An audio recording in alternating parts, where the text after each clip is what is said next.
আসসালামু আলাইকুম সবাইকে। আশা করি আপনারা সবাই অনেক বেশি ভালো আছেন। আপনাদের সময়ও নিশ্চয়ই অনেক বেশি ভালো যাচ্ছে এবং আ পড়াশোনাও নিশ্চয়ই অনেক বেশি ভালো যাচ্ছে। কারণ আল্টিমেটলি হচ্ছে আমাদের মাথায় রাখা উচিত যে হচ্ছে যখনই পরীক্ষাটা হোক না কেন প্রিপারেশন এর লেভেল যার যত বেশি ভালো হবে চান্স পাওয়ার পসিবিলিটিও তার তত বেশিই থাকবে। তাই না? খুব সিম্পল কথা। তো বেশি কথা না বলে আমরা আজকের অধ্যায়ে চলে যাই। যখন আমরা বেসিক্যালি কেমিস্ট্রিটা পড়ি, যে এই জিনিসটা সবসময় মনে হয় যে হচ্ছে কেমিস্ট্রি এত কঠিন কেন? আসলে কেমিস্ট্রিটা কঠিন না। ব্যাপারটা হয়ে যায় কি যেহেতু আমাদের টার্গেট মেডিকেল, তো আমাদের সবসময় একটা চিন্তা থাকে যে হচ্ছে বায়োলজিটা ভালো করে পড়তে হবে। এবং বায়োলজিতে আসলে অনেক কিছু আছে যেগুলো আপনি খুব ইজিলি বুঝে যেতে পারে। আবার ফিজিক্সটাও খুব মজা লাগে কারণ হচ্ছে খুব বেশি কঠিন থিওরি থাকে না। যেগুলো থাকে এগুলো মেডিকোতে খুব সুন্দর করে পড়ায় দেওয়া হয়। ম্যাথ যেগুলো থাকে সেগুলো আসলে পড়তে খারাপ লাগে না, ভালোই লাগে। কেমিস্ট্রির ক্ষেত্রে ঝামেলা হচ্ছে এখানে মুখস্থের টপিক আছে, এখানে বিক্রিয়া আছে, এখানে বোঝার টপিক আছে, আবার কি ম্যাথও আছে। তো এত কিছু থাকলে যেটা হয় যে আসলে একটা সাবজেক্টের প্রতি যে ইন্টারেস্ট, সেই ইন্টারেস্টটা বিভিন্ন জায়গায় থাকতে হয়। আপনাকে ম্যাথ করতে হচ্ছে, আপনাকে মুখস্থ করতে হচ্ছে, আপনাকে বুঝতে হচ্ছে, বিক্রিয়া করতে হচ্ছে। তাহলে আলটিমেটলি আসলে ওই সাবজেক্টের উপর কনসেন্ট্রেশন ধরে রাখাটা টাফ। কিন্তু মাথায় এটাও রাখতে হবে যে কেমিস্ট্রি ক্যারি করে হচ্ছে 25 মার্ক। আমিও যখন হচ্ছে প্রথম দিকে চিন্তা করতাম যে কেমিস্ট্রি তো 25 দেওয়ার কি দরকার ছিল, আমার হচ্ছে জুলজি বোটানি তো 50 দিয়ে দিত, আর হচ্ছে কেমিস্ট্রিতে 10 থাকতো, ফিজিক্সে হচ্ছে 20 থাকতো, বাকিটা হচ্ছে হয়ে যেত ইংরেজিকে ইংলিশ সাধারণ জ্ঞান দিয়ে। কিন্তু যখন হচ্ছে তোমার পড়াশোনা করা শুরু করলাম, তখন যেহেতু কেমিস্ট্রিতে 25, তার মানে অবভিয়াসলি হচ্ছে ইন্টারেস্ট একটু বেশি দেখাইতে হবে ভালো মেডিকেলে চান্স পেতে গেলে। তো দেখা গেল কি যে হচ্ছে পড়তে শুরু করলাম এবং কেমিস্ট্রির নিয়মটাই হচ্ছে পড়া পড়া পড়া। তার মানে হচ্ছে তুমি যত বেশি রিভিশন দিবা তোমার ওই জিনিসটা খুব তাড়াতাড়ি আত্মস্থ হয়ে যাবে এবং তুমি তত বেশি ভালো নাম্বার কেমিস্ট্রির জন্য পাবা। কেমিস্ট্রির আসলে আর কোনো রুলসই নেই, রুলস হচ্ছে revision revision revision and revision. তো আমার মনে হয় যে যেহেতু তোমরা অনেকগুলো ক্লাস কেমিস্ট্রির ক্ষেত্রে করে ফেলছো, তুমি নিজেই দেখবা যে পরীক্ষাটাতে তুমি রিভিশন বেশি দিছো সেটাতে তোমার অস্থির মার্ক আসছে, আর যে পরীক্ষাটা তুমি রিভিশন কম দিছো সেটাতে তোমার মার্ক খুব খারাপ আসছে। সো আলটিমেটলি কেমিস্ট্রি ভালো করার রুলস একটাই, তোমাকে অনেকবার রিভিশন দিতে হবে। নাম্বার টু, আমরা অনেকগুলো অধ্যায় আছে যেগুলোতে চিন্তা করি যে আসলে এগুলো থেকে কি আসবে, এত পিছিয়ে অধ্যায় কি পড়বো, খুব বোরিং চ্যাপ্টার, বোগাস চ্যাপ্টার। কিন্তু এই বোরিং বোগাস চ্যাপ্টার গুলো থেকেও কিন্তু মেডিকেল অ্যাডমিশন টেস্টে 1 থেকে 2টা কোয়েশ্চেন আসে। যেমন আজকের যে অধ্যায়টা ল্যাবরেটরির নিরাপদ ব্যবহার, হয়তোবা গুণগত রসায়নের মতো তোমাদেরকে যেটা আমি লাস্ট ক্লাস মানে পড়াইছিলাম তোমাদেরকে, সেটার তুলনায় এই অধ্যায়টা অনেকটাই হচ্ছে বোরিং, মুখস্থের টপিকই বেশি, বোঝার টপিক খুবই কম। কিন্তু তারপরেও কিন্তু এখান থেকে 1 থেকে 2 মার্ক আসে প্রতি বছর। তাহলে আলটিমেটলি তোমার ডিসিশন হচ্ছে এটা, তোমরা যারা ডিএমসি সলিমুল্লাহ সোলওয়ার্দির জন্য ফাইট করতে চাচ্ছ, তোমাদের কাছে কিন্তু প্রতিটা মার্ক ইম্পর্টেন্ট, তাই না? সেখানে 1 থেকে 2 মার্ক যদি আসে তাহলে অধ্যায়টাকে ফেলে দেওয়ার মতো না। তো আমরা চেষ্টা করবো আজকের অধ্যায়টাকে এমন ভাবে পড়ার জন্য যে টপিক গুলো তুমি একটু বুঝে পড়তে পারবা, সেগুলোই ভালো করে পড়ার জন্য আমি যতটুকু পড়াই দেবো আজকের ক্লাসে ইনশাআল্লাহ। একটা কোয়েশ্চেন আসলে ইনশাআল্লাহ এটার ভিতর থেকে আসবে, যদি 2টা কোয়েশ্চেন আসে তাহলে বইয়ে এক্সট্রা করে যতটুকু দাগায় দেওয়া আছে ততটুকুই যদি কেউ পড়তে পারো আমার মনে হয় ইনশাআল্লাহ 2টেই কম পেয়ে যাবে। ঠিক আছে? সো আমরা কথা না বাড়াই আমরা লেকচারটা শুরু করি। বোধহয় তোমাদের মধ্যে যাদের আসার তারা চলে আসছে, আমরা শুরু করে দেখব। ঠিক আছে? আচ্ছা,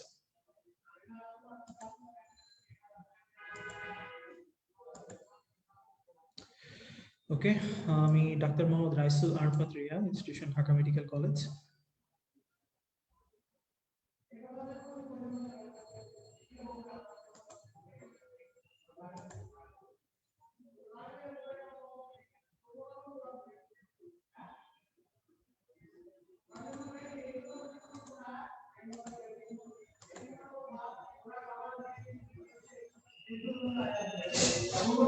ওকে, আমরা প্রথম পেজে তেমন কিছু নাই পড়ার মতো, আমরা নেক্সট পেজটাতে চলে যাই। আচ্ছা, থার্ড পেজে চলে আসো সবাই। ঠিক আছে, এই যে থার্ড পেজ যেটা আছে ভাইয়া, এই থার্ড পেজের মধ্যে যে ইনফরমেশন গুলা সেগুলো একটু ইম্পর্টেন্ট। ঠিক আছে, তাহলে এই ইনফরমেশন গুলো একটু জানতে হবে। তুমি দেখো থার্ড পেজের মধ্যে আমার কিছু গ্লাভস এর নাম আছে, দেখো আপনি এই যে গ্লাভস এর নামগুলো আছে, এই গ্লাভস এর নামগুলার মধ্যে কিছু ইম্পর্টেন্ট ইম্পর্টেন্ট জিনিস আছে। এই জিনিসগুলো আমাদেরকে জানতে হবে যে কোন গ্লাভস আমরা কি কাজে ব্যবহার করি। যেহেতু করোনার প্যান্ডেমিক সিজন চলতেছে, তো আমরা আলটিমেটলি মাস্ক আর গ্লাভস এই দুইটা টপিক খুব ইম্পর্টেন্ট। তো আলটিমেটলি এই জিনিসগুলাই আমি একটু সহজে পড়ার জন্য একটা ছোট্ট বক্স তোমাদের জন্য তৈরি করে নিয়ে আসছি। আমরা এই ছোট্ট বক্সটা থেকেই পড়বো, ঠিক আছে? ছোট্ট পেজটা থেকেই পড়বো। কিভাবে পড়বো তোমরা দেখো। আমার প্রথম যে গ্লাভস, সেটার নাম নাইট্রাইল গ্লাভস। এখন সাধারণত ল্যাবরেটরিতে আমরা যে গ্লাভসটা ইউজ করি সেটার নামই নাইট্রাইল গ্লাভস। আরো অনেক ধরনের গ্লাভস আছে, নাইট্রাইল গ্লাভস, জিটেক্স gloves, latex gloves, PVC, neoprene gloves, প্রাকৃতিক রাবার গ্লাভস। প্রতিটার আলাদা আলাদা ফাংশন আছে, এটা তোমাকে পড়তে হবে। বাট সাধারণত ল্যাবরেটরিতে আমরা প্রধানত যে গ্লাভসটা ব্যবহার করি সেটার নাম নাইট্রাইল গ্লাভস। এবং এই নাইট্রাইল গ্লাভসের সবচেয়ে বড় অ্যাডভান্টেজ যেটা, এই নাইট্রাইল গ্লাভসে সাধারণত কোনো প্রোটিনের উপাদান থাকে না। আমরা জানি আমাদের হিউম্যান বডিতে যে স্কিন আছে, এই স্কিনের সাথে যদি তোমার কোনো ইরিটেন্ট প্রোডাক্ট এবং প্রোটিনের উপাদানগুলো যখন আমাদের স্কিনের সংস্পর্শে আসে, আমাদের স্কিনে এক ধরনের রিঅ্যাকশন হয়। এই রিঅ্যাকশনের জন্য আমরা আসলে অ্যালার্জিক রিঅ্যাকশনটা ফিল করে আমাদের চুলকানি হয়, ইচিং হয়। আলটিমেটলি হয় কি, যেহেতু যেই সকল জায়গায় প্রোটিনের কোনো উপাদান থাকে না, সেই ধরনের গ্লাভস গুলা অ্যালার্জি তৈরি করে না, ফলে এই গ্লাভস গুলা ব্যবহার করাটা স্বাচ্ছন্দ্যদায়ক, ঠিক আছে? এই জন্য নাইট্রাইল গ্লাভসে সাধারণত যেহেতু কোনো প্রোটিনের উপাদান নাই, তাতে এতে কোনো অ্যালার্জি হয় না। এই গ্লাভস গুলা সাধারণত বিভিন্ন ধরনের জীবাণু, ক্ষয়কারী পদার্থ এবং বৈদ্যুতিক শক প্রতিরোধক হিসেবে কাজ করে। তাহলে তোমার বইতে এই যে লাইনগুলো আছে, এই লাইনগুলাই আমি দেখো সুন্দর করে এখানে নিয়ে আসছি। এদের বর্ণনাগুলো আমার একটু প্রয়োজন আছে, আমি এই বর্ণনাগুলো দেখো এখান থেকে পড়বো। তাহলে নাইট্রাইল গ্লাভস এটা আসলে কি? এটা আসলে এক ধরনের কোপলিমার। তাহলে কো মানে কি? দুইটা জিনিস আছে এখানে। তাহলে কার কার? একটা বিউটাডাইনসের আর একটা অ্যাক্রিলোনাইট্রাইলের। তাহলে নাইট্রাইল গ্লাভস অ্যাক্রিলোনাইট্রাইল ও বিউটাডাইনসের কোপলিমার। সেকেন্ড কথা একটু আগেই বলছি, ল্যাবরেটরিতে প্রধানত কোন গ্লাভস ব্যবহৃত হয়? Nitrile gloves. পরেরটাও বলছি, দেখো এখানে কোনো প্রোটিনের উপাদান থাকে না, তাই কি হয় না? অ্যালার্জি হয় না, ঠিক আছে? আর এটা কি প্রতিরোধক? বৈদ্যুতিক শক প্রতিরোধক, জীবাণু সংক্রমণ করে। এই লাইনটা আসলে সকল গ্লাভসের ক্ষেত্রেই আছে। জাস্ট তুমি এখান থেকে শক প্রতিরোধক এই কথাটা ভালো করে মনে রাখো।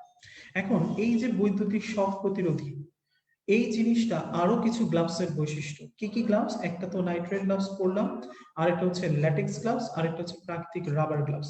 তাহলে যে কোনো জায়গায় যদি তিনটা জিনিস থাকে, তাহলে আমরা সবাই জানি অ্যাডমিশন টেস্টে কোশ্চেন করতে খুব ইজি হয়। প্রশ্ন আসবে নিচের কোনটি বৈদ্যুতিক শক প্রতিরোধী গ্লাভস নয়, ঠিক আছে? তাহলে তিনটা শক প্রতিরোধী: নাইট্রাইল, ল্যাটেক্স, প্রাকৃতিক রাবার গ্লাভস। ওকে, আচ্ছা। নেক্সট যদি আমি চিন্তা করি, এই যে ল্যাটেক্স, এই ল্যাটেক্সের আবার একটা বৈশিষ্ট্য আছে। আমরা বলছি যে সকল জায়গায় প্রোটিন থাকবে, সেই প্রোটিনের জায়গাগুলোতে কি হবে ভাইয়া? অ্যালার্জি হবে, তাই না? তাহলে দেখো প্রোটিন আছে, অ্যালার্জি হয়, ঠিক আছে? তাহলে কোনটার ক্ষেত্রে? ল্যাটেক্স গ্লাভসের ক্ষেত্রে। তাহলে মনে রাখবো ল্যাটেক্স গ্লাভসে কি হয়? অ্যালার্জি হয়, ঠিক আছে? আর আরামদায়ক গ্লাভস, সাধারণত এটা কাঁচ তন্তু বা একটা উপাদান আছে যেটার নাম উলা লাইনিং। এটা এক ধরনের খুব নরম একটা উপাদান। এই উলা লাইনিং এর জন্যই সাধারণত জিটেক্স গ্লাভসটা কি হয়? আরামদায়ক হয়। এখন কথা প্রতিটা গ্লাভসই আসলে আরামদায়ক এক্সেপ্ট ল্যাটেক্স গ্লাভস, কারণ এটাতে অ্যালার্জি হয়। কিন্তু বইয়ে যেহেতু স্পেসিফিক করে বলে দিচ্ছে যে উলা লাইনিং থাকার কারণে আরামদায়ক হয় কোন গ্লাভস? জিটেক্স গ্লাভস। তাহলে প্রশ্নে যদি উলা লাইনিং বা আরামদায়ক এই কথাগুলো থাকে, তুমি অন্য কোনো কিছু অ্যান্সার করবে না, অ্যান্সার করবে জিটেক্স গ্লাভস, ঠিক আছে? তাহলে প্রশ্নটা যেভাবে চাবে আমার উত্তরটাও ঠিক সেরকম ভাবে হইতে হবে। ওকে, তাহলে এখন আসো আমরা এই যে এতগুলা কথা বললাম, এই এতগুলা কথা বইয়ের মধ্যে কই আছে, আমি কি বললাম ঠিক আছে কিনা? নাইট্রাইল গ্লাভসের প্রথম লাইনেই আছে নাইট্রাইল সংশ্লেষিত রাবার, তার মানে একটা পলিমার। কিসের পলিমার? অ্যাক্রিলোনাইট্রাইল আর বিউটাডাইনসের কোপলিমার। ওকে, এটা জীবাণু সংক্রমণ রোধক, বৈদ্যুতিক শক প্রতিরোধক, এটাও পড়ছি। প্রধানত নাইট্রাইল গ্লাভসটা ল্যাবরেটরিতে ব্যবহৃত হয়, পড়ছি। এতে কোনো প্রোটিনের উপাদান থাকে না, তাই এতে কোনো অ্যালার্জি হয় না, পড়ে ফেলছি। ওকে, তাহলে নাইট্রাইল গ্লাভস আমরা পারি। জিটেক্স গ্লাভসের ক্ষেত্রে কি বলছি? জিটেক্স হলো ফাইবার কাঁচ দ্বারা তৈরি উলা লাইনিং নাইট্রাইল আস্তরণযুক্ত কি গ্লাভস? আরামদায়ক গ্লাভস, পড়ে ফেলছি। ল্যাটেক্স গ্লাভসের ক্ষেত্রে কি? ল্যাটেক্স গ্লাভস ওই যে বলছিলাম তিন ধরনের গ্লাভস বৈদ্যুতিক শক প্রতিরোধক করে, তার মধ্যে একটা ল্যাটেক্স গ্লাভস ছিল। ওকে, ল্যাটেক্স গ্লাভসে রাবার থাকে, এটি ব্যবহারকারীর হাতে কি করে? অ্যালার্জি করে, ঠিক আছে? পিভিসির ক্ষেত্রে কোনটা পড়বো? জাস্ট একটা লাইন, পিভিসি বা নিওপ্রিন গ্লাভস কি থেকে তৈরি হয়? দেখো এখানে বলা হয়েছে পলিভিনাইল ক্লোরাইড বা পিভিসি দিয়ে, ঠিক আছে? নিওপ্রিন গ্লাভস এত কিছু করা লাগবে না, জাস্ট এই লাইনটা যেটা দাগানো আছে এটা মনে রেখো। প্রাকৃতিক রাবার গ্লাভসের লাস্ট লাইনটা মনে রাখলেই হবে যে এটা বৈদ্যুতিক শক প্রতিরোধী, ঠিক আছে? তাহলে দেখো একটা গ্লাভসের মধ্যে যা যা করতে হবে সবই কিন্তু আমরা সাজাই দিলাম বা তোমাদেরকে বলে দিলাম। নেক্সট দিনের এক্সামে গ্লাভস থেকে অবশ্যই কোশ্চেন আসবে এবং ইনশাআল্লাহ হচ্ছে তোমাদেরকে পারতে হবে, ঠিক আছে? আচ্ছা, অনেকে লিখছো ভাইয়া দেখা যাচ্ছে না, কেন দেখা যাচ্ছে না? আমি তো ঠিকই দেখতেছি ভাইয়া, কারণ আমি আমার হচ্ছে মোবাইল থেকেও হচ্ছে দেখতেছি। সো জুম তো করাই আছে, সো হচ্ছে দেখা যাওয়ার কথা, ঠিক আছে? সো একটু কষ্ট করে জুম করে নাও তোমাদের মোবাইলে, ইনশাআল্লাহ দেখতে পাবো। ওকে, আচ্ছা। সাউন্ডের ক্ষেত্রে একজন বলছো, আমি একটু জাস্ট সাউন্ডটা একটু নিজে চেক করে নিই। অবশ্যই সাউন্ড খুব ভালো শোনা যাচ্ছে ভাই। আচ্ছা, এবার চলে আসি হচ্ছে নিচের দিকে। নিচের দিকে চলে আসো, নিচের দিকে দেখো আমার 5 নাম্বার পেজে, ঠিক আছে, নাম্বার 5 নাম্বার পেজে আমার কিছু প্রশ্ন আছে, যেটা হচ্ছে শক্ত পাইরেক্স ক্লাস আর এটা হচ্ছে সফট ক্লাস। এখান থেকে কোয়েশ্চেন দুই টাইপের হতে পারে। একটা হইতে পারে তোমাকে প্রশ্ন করতে পারে নিচের কোনটি সফট ক্লাসের উদাহরণ, নিচের কোনটি পাইরেক্স ক্লাসের উদাহরণ, অথবা তোমাকে কোয়েশ্চেন করতে পারে নিচের কোনটি কাচের সংকেত, ঠিক আছে? আমি যখন তোমাদের লেভেলে ছিলাম ভাইয়া, তখন আমি এত বড় সংকেত মনে রাখতে পারতাম না। আমি কি করতাম, তোমাদের জায়গায় যখন আমি ছিলাম তখন আমি প্রতিটা গ্লাসের যেটা হচ্ছে মৌল সেটা মনে রাখতাম। যেমন আমি মনে রাখতাম কোমল গ্লাস, তাহলে আমরা সবাই জানি কোমল ধাতুর নাম কি ভাইয়া? সোডিয়াম। তাহলে সফট গ্লাস বা কোমল গ্লাসে কোন মৌলটা থাকে? সোডিয়াম, এর সাথে কি থাকবে? ক্যালসিয়াম। তাহলে সফট গ্লাসে থাকে সোডিয়াম আর ক্যালসিয়াম। তাহলে দেখো এখানে বলা আছে সফট গ্লাসের হলো সোডিয়াম বা ক্যালসিয়াম সিলিকেটের মিশ্রণ। ওকে, আচ্ছা। আবার যদি বলে শক্ত পটাশ গ্লাস, নামে পটাশ, তাহলে মৌলের মধ্যেও পটাশ থাকবে। তাহলে পটাশ গ্লাসের সংকেত হচ্ছে পটাশিয়াম আছে, আর তার সাথে কি আছে? ক্যালসিয়াম আছে। তাহলে দেখো পটাশিয়াম অক্সাইড ক্যালসিয়াম অক্সাইড মিশ্রিত সিলিকেট, এটা হচ্ছে শক্ত পটাশ গ্লাস, ঠিক আছে? তাহলে সোডিয়াম হচ্ছে কোমল ধাতু, এটা কোমল গ্লাস। আর শক্ত পটাশ গ্লাস যেহেতু পটাশের নাম আছে, তাহলে এটা পটাশিয়াম আর ক্যালসিয়ামের গ্লাস। ওকে, পাইরেক্স গ্লাসটা মনে রাখবো এইভাবে যে পাইরেক্স হচ্ছে কি, দেখো জিঙ্ক অক্সাইড এবং বেরিয়াম বোরোসিলিকেট। তাহলে এই যে জিঙ্ক অক্সাইড এবং বেরিয়াম অক্সাইড, আর এই যে হচ্ছে বোরাক্স বা সিলিকেট, ঠিক আছে? তাহলে আলটিমেটলি পাইরেক্স গ্লাসে মনে রাখতে হবে জিঙ্ক আর বেরিয়াম, এর সাথে তো সোডিয়াম পটাশিয়াম থাকবে, ঠিক আছে? তাহলে আলটিমেটলি তুমি জাস্ট হচ্ছে সংকেত যদি কেউ নাও করতে চাও, তুমি মৌলগুলার নাম মনে রাখো। তোমার যদি মৌলগুলা সম্পর্কে অন্তত আইডিয়া থাকে, ইনশাল্লাহ সংকেত তুমি ভুল করবে না, ঠিক আছে? তাহলে আমি করতাম এইভাবে। তাহলে মনে রাখবো কোমল গ্লাস হচ্ছে সোডিয়াম ক্যালসিয়াম, পটাশ গ্লাস হচ্ছে পটাশিয়াম ক্যালসিয়াম, আর যদি বলে পাইরেক্স গ্লাস তাহলে জিঙ্ক, বেরিয়াম, আর হচ্ছে বোরাক্স, তার সাথে আসবে হচ্ছে সোডিয়াম পটাশিয়াম। ওকে, তাহলে আলটিমেটলি এইভাবে করে একটু দেখে নিও, মনে থাকবে ইনশাআল্লাহ। আচ্ছা, এরপরে আসো এক্সাম্পল। আমি এক্সাম্পল গুলা আসলে বই থেকে পড়তে ইন্টারেস্টেড না, আমি পড়বো কোথা থেকে সেই জিনিসটাই আমি একটা চার্টের মতো করে নিয়ে আসছি, তোমরা একটু খেয়াল করো। দেখো এখানে বলা হয়েছে সফট গ্লাস ও শক্ত পটাশ গ্লাস উভয়ে আছে। তার মানে যে সকল ল্যাবরেটরির যন্ত্রপাতি সফট গ্লাস থেকেও তৈরি হতে পারে, পটাশ গ্লাস থেকেও তৈরি হতে পারে, তারা কারা? সেই ধরনের কয়টা আছে ভাই? দুইটা, একটা হচ্ছে বিকার আর একটা হচ্ছে রিএজেন্ট বোতল। তার মানে প্রশ্নে যদি কখনো এটা হয় যে নিচের কোনটি সফট গ্লাসের উদাহরণ, তোমার অপশনে আছে হচ্ছে ফানেল, বিকার, পিপেট, বুরেট, তুমি কোনটা অ্যান্সার করবে প্রশ্ন?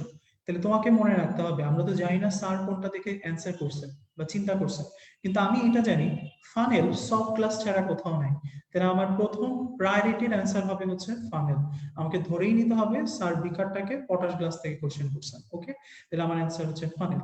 কিন্তু যদি তোমার অপশনটা এরকম থাকতো বিকার, কনিক্যাল ফ্লাস্ক, পিপেট, বুরেট, তখন তোমাকে চিন্তা করতে হতো আচ্ছা এবার মনে হয় বিকারটাকে স্যার সফট গ্লাসেই হচ্ছে দেখছেন, এই জন্য এটার অ্যান্সার হচ্ছে বিকার। তার মানে প্রশ্নে যদি শুধু বিকার থাকে, বিকার অ্যান্সার দিবা সফট গ্লাস। যদি সফট গ্লাস প্রশ্নে চেয়ে আবার এটার সাথে আরো একটা সফট গ্লাসের এক্সাম্পল দেওয়া থাকে, তাহলে যেটা দেওয়া থাকবে সেটা অ্যান্সার করবা। ওকে, তাহলে আলটিমেটলি এভাবে মনে রাখতে হবে। ওকে, আচ্ছা এখন প্রশ্ন হচ্ছে ভাইয়া কোনটা সফট গ্লাস কোনটা হার্ড গ্লাস কেমনে করে বুঝবো? খুবই সোজা কথা ভাইয়া, দেখো আমি লিখেই দিছি, যেটা কম তাপ সহ্য করতে পারে, তার মানে পাতলা একদম চিকন যারা আছে এবং হালকা ছোট এমন, যেমন আমি যদি বলি ভাইয়া ফানেল, তাই না? ফানেল হচ্ছে কি একটা চোঙাকৃতির কাঁচ নল, যেটার মধ্য দিয়ে হচ্ছে তোমার বিভিন্ন রাসায়নিক পদার্থ একটা থেকে আরেকটা স্থানান্তরের কাজে ব্যবহৃত হয়। তার মানে এখানে কিন্তু কোনো রাসায়নিক পদার্থ থাকে না, এখানে জাস্ট হচ্ছে স্থানান্তরের জন্য এখান থেকে নিচে চলে যায় আরেকটা পাত্রের মধ্যে চলে আসে, তাই না? তাহলে আলটিমেটলি এটার মধ্যে আমার হচ্ছে কম তাপ সহ্যকারী বস্তুই রাখা যাবে, তাহলে এটা হচ্ছে কি আমার সফট গ্লাস। আবার চিকন যেমন হচ্ছে তোমার কাঁচনল, এরকম একটা দ্বন্দ্ব, এই যে কাঁচনল গুলো সাধারণত কি হিসেবে আমরা ব্যবহার করি, আমরা নারণী হিসেবে এটাকে ব্যবহার করি, তাই না? এরকম একটা কাঁচনল, তাহলে যে কোনো চিকন জিনিস কি দিয়ে তৈরি হবে, সফট দিয়ে। আবার যদি ধরো লিবিক শীতল, আমরা লিবিক শীতল সবাই দেখছি, তাই না ভাইয়া? এই যে এইরকম থাকতো,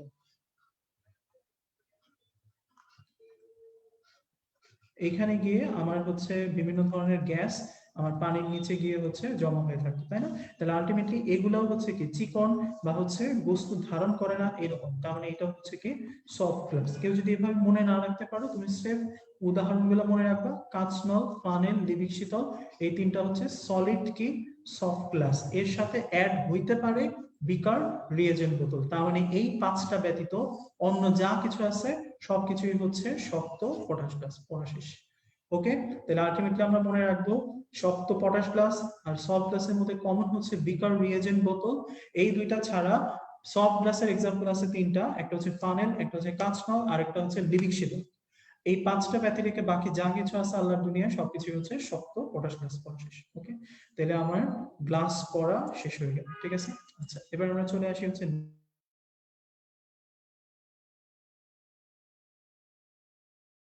একটু ভাইয়া দেখে নিও।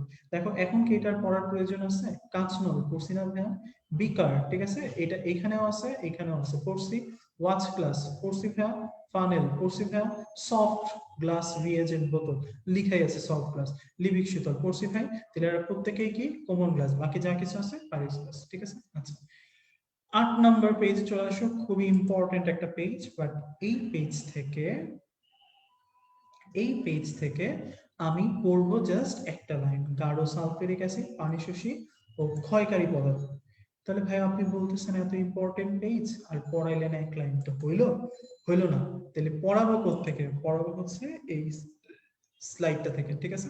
তাহলে এই স্লাইডটা খেয়াল করো, এই স্লাইডটার মধ্যে ক্রোমিক অ্যাসিডের কিছু বৈশিষ্ট্য আছে, ঠিক আছে? খুবই ইম্পর্টেন্ট বৈশিষ্ট্য, এই জিনিসগুলো একটু পারতে হবে, ঠিক আছে? তাহলে ক্রোমিক অ্যাসিড মিশ্রণ কাকে বলে?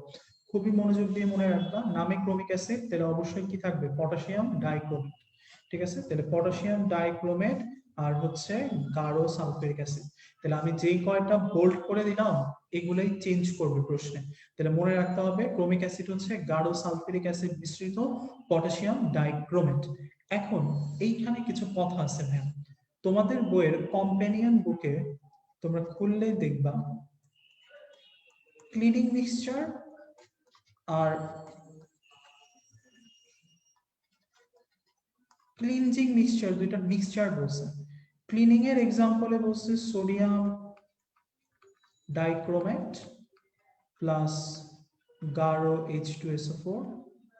ক্লিনজিং এর এক্সাম্পলে বলছে পটাশিয়াম ডাইক্রোমেট প্লাস গাঢ় সালফিউরিক অ্যাসিড। ওকে, এখন নতুন এডিশনের যে বই আসছে সেখানে এই সোডিয়াম ডাইক্রোমেটটাই আর নাই, সেখানে ক্লিনিং কেও কি বলা হয়েছে?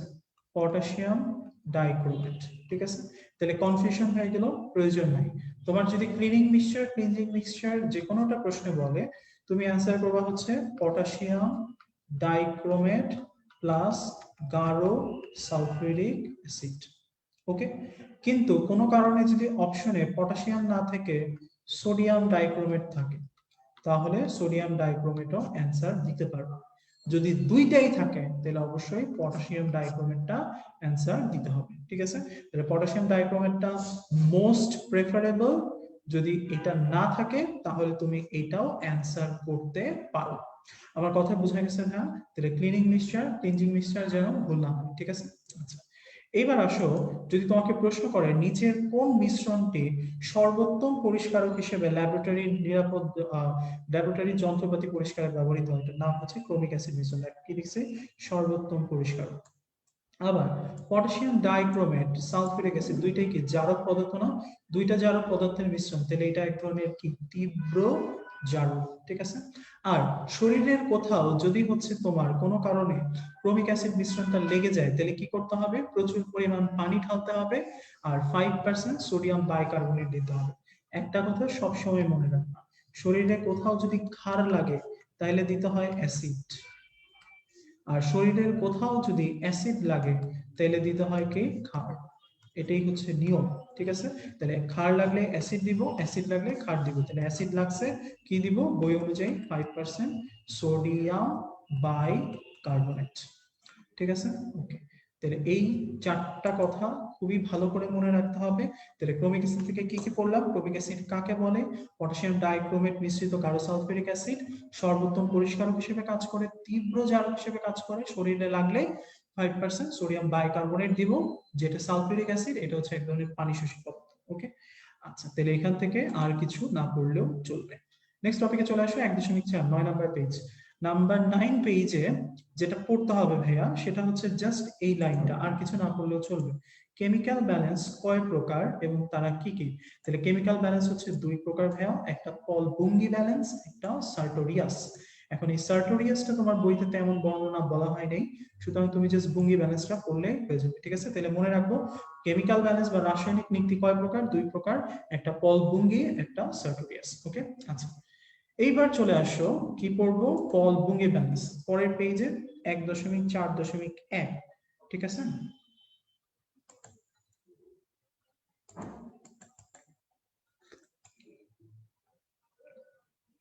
আচ্ছা, এখান থেকে আমি কি পড়বো, এখান থেকে আমি যেটা পড়বো, বুঙ্গি ব্যালেন্সের অংশ কয়টা বললা দাও। বুঙ্গি ব্যালেন্সের অংশ হচ্ছে 4টি, কি কি আছে সেটা পড়তে হবে। এই জিনিসটাই আমরা পরের পেজে দেখো একটা স্লাইড তৈরি করছি, আমরা ওই স্লাইডটা থেকে পড়বো, ঠিক আছে। তাহলে বুঙ্গি ব্যালেন্সের কয়টা অংশ আছে ভাইয়া, 4টা অংশ আছে। স্লাইডটা কি, স্লাইডটা হচ্ছে দেখো ব্যস্ত রাইডার, ঠিক আছে। তাহলে পল বুঙ্গি ব্যালেন্সের কয়টা অংশ আছে, 4টা। বে দিয়ে হচ্ছে দেখো প্রথম পয়েন্ট, বেস, বেস। দন্ত স দিয়ে দেখো বলা আছে স্তম্ভ বা কলাম। ত দিয়ে বলা আছে তুলা দণ্ড। রাইডার দিয়ে বলা আছে দেখো রাইডার বা আরোহী বা রাইডার ধ্রুবক, ঠিক আছে। তাহলে বুঙ্গি ব্যালেন্সের কয়টা পার্ট, 4টা। প্রশ্ন আসবে কিন্তু নিচের কোনটি বুঙ্গি ব্যালেন্সের পার্ট নয়। তাহলে প্রশ্নে মনে রাখতে হবে 4টা পার্ট থাকার কথা ছিল, বেস, স্তম্ভ, তুলাদণ্ড আর হচ্ছে রাইডার ধ্রুবক, ঠিক আছে। যেটা নাই সেটা অ্যান্সার দেবো। ওকে, আচ্ছা, আমার নেক্সট টপিকটা ভেরি ভেরি ইম্পর্টেন্ট, সেটা হচ্ছে রাইডার ধ্রুবক। আচ্ছা, একজন কোশ্চেন করছো ভাইয়া পাইরেক্স গ্লাস আর পটাশ গ্লাস কি একই কিনা। এখন পটাশ গ্লাস আর পাইরেক্স গ্লাসের মধ্যে উপাদানগত পার্থক্য আছে, দুইটা এক না। হ্যাঁ, পাইরেক্স গ্লাসটার মধ্যে তোমার থাকে হচ্ছে পটাশিয়াম থাকে, কিন্তু তার সাথে এক্সট্রা করে থাকে জিঙ্ক আর হচ্ছে বোরোসিলিকেট।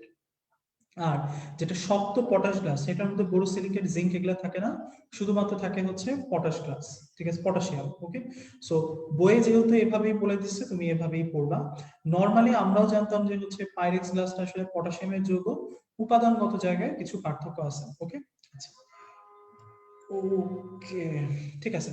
আমরা নেক্সট টপিকে চলে আসি, রাইডার ধ্রুবক নির্ণয়। এইটা থেকে কিন্তু এই বছর কোয়েশ্চেন আসবে। এখন তোমাদেরকে আগেই বলে দিচ্ছি, তোমাদের বইতে এই অধ্যায়ে প্রচুর ম্যাথ আছে, সকল ম্যাথ করা যাবে না, শুধুমাত্র রাইডার ধ্রুবকের ম্যাথ করতে হবে।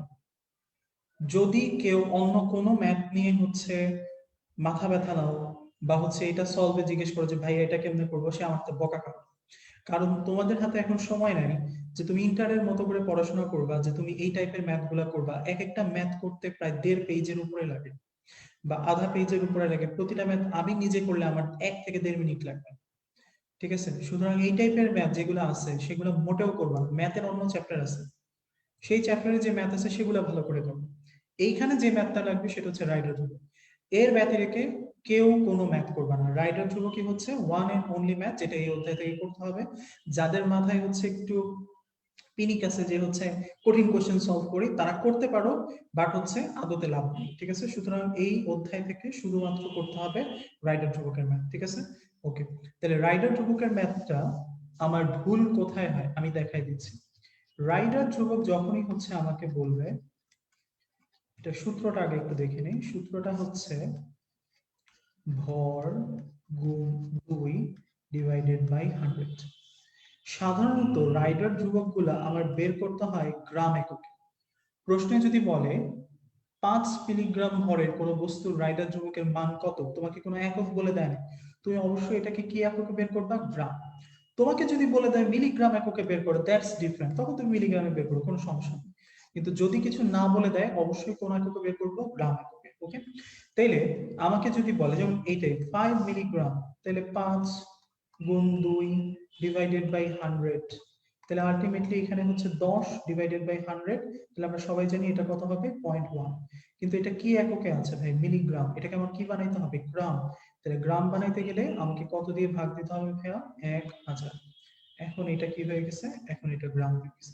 ঠিক আছে, তাহলে এখন যেহেতু এটা গ্রাম, তোমরা ভুল করো এই কনভার্সনটাতে। মনে রাখবা দশমিকের পর যে কয়টা শূন্য আছে, দশমিকের পর সে কয়টা ঘরই অ্যাড হবে। তাইলে আমার সহজ কথা হচ্ছে কয়টা ঘর আছে শূন্য, 3টা। তাইলে 3টা আরো ঘর অ্যাড হবে। তাইলে 1টা 2টা 3টা, 4 নম্বর করে আগে কত ছিল 1। তাহলে এইটাই হচ্ছে এর রাইট অ্যান্সার। ঠিক আছে, তাহলে দেখো এইখানে এই ম্যাথটার অ্যান্সার কত, 1টা 2টা 3টা 4টা। ঠিক আছে, আবার যদি এইটা করতাম তাহলে 10 গুণ 2 ডিভাইডেড বাই কত, 100, তাহলে আলটিমেটলি 100, তাহলে আলটিমেটলি কত আসতো ভাইয়া, 0.2 ডিভাইডেড বাই কত, 1000, তাহলে আলটিমেটলি আবারও কয় ঘর, 3 ঘর, তাহলে পয়েন্ট 1টা 2টা 3টা 2। ঠিক আছে, 1টা 2টা 3টা। ওকে, তাহলে আলটিমেটলি হচ্ছে রাইডার ধ্রুবকের ম্যাথে কনভার্সনটা ইম্পর্টেন্ট, এবং এগুলা কিন্তু ক্যালকুলেটর ছাড়া খুব দ্রুত সময় খুব তাড়াতাড়ি করা যায়। সুতরাং এই টাইপের ম্যাথগুলাই করবা, অন্য কোনো ম্যাথ করবা না। ঠিক আছে, আচ্ছা করলে বকা দেব। আচ্ছা ঠিক আছে, এবার চলে আসো হচ্ছে প্র্যাকটিসে। প্র্যাকটিসের ক্ষেত্রে এটা একটু করে দেখো, 50 মিলিগ্রাম ভরের কোনো বস্তু রাইডার ধ্রুবকের মান কত।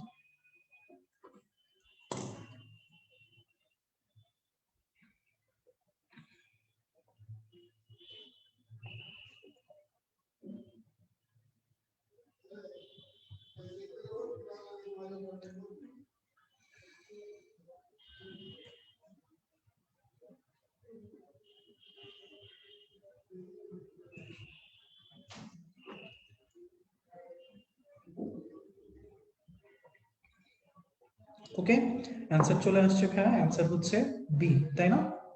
তাহলে আলটিমেটলি আসলে ওইটারই এটার আরেকটা পার্ট, ওখানে দিয়েছিলাম 5, এখানে দিয়েছি 50।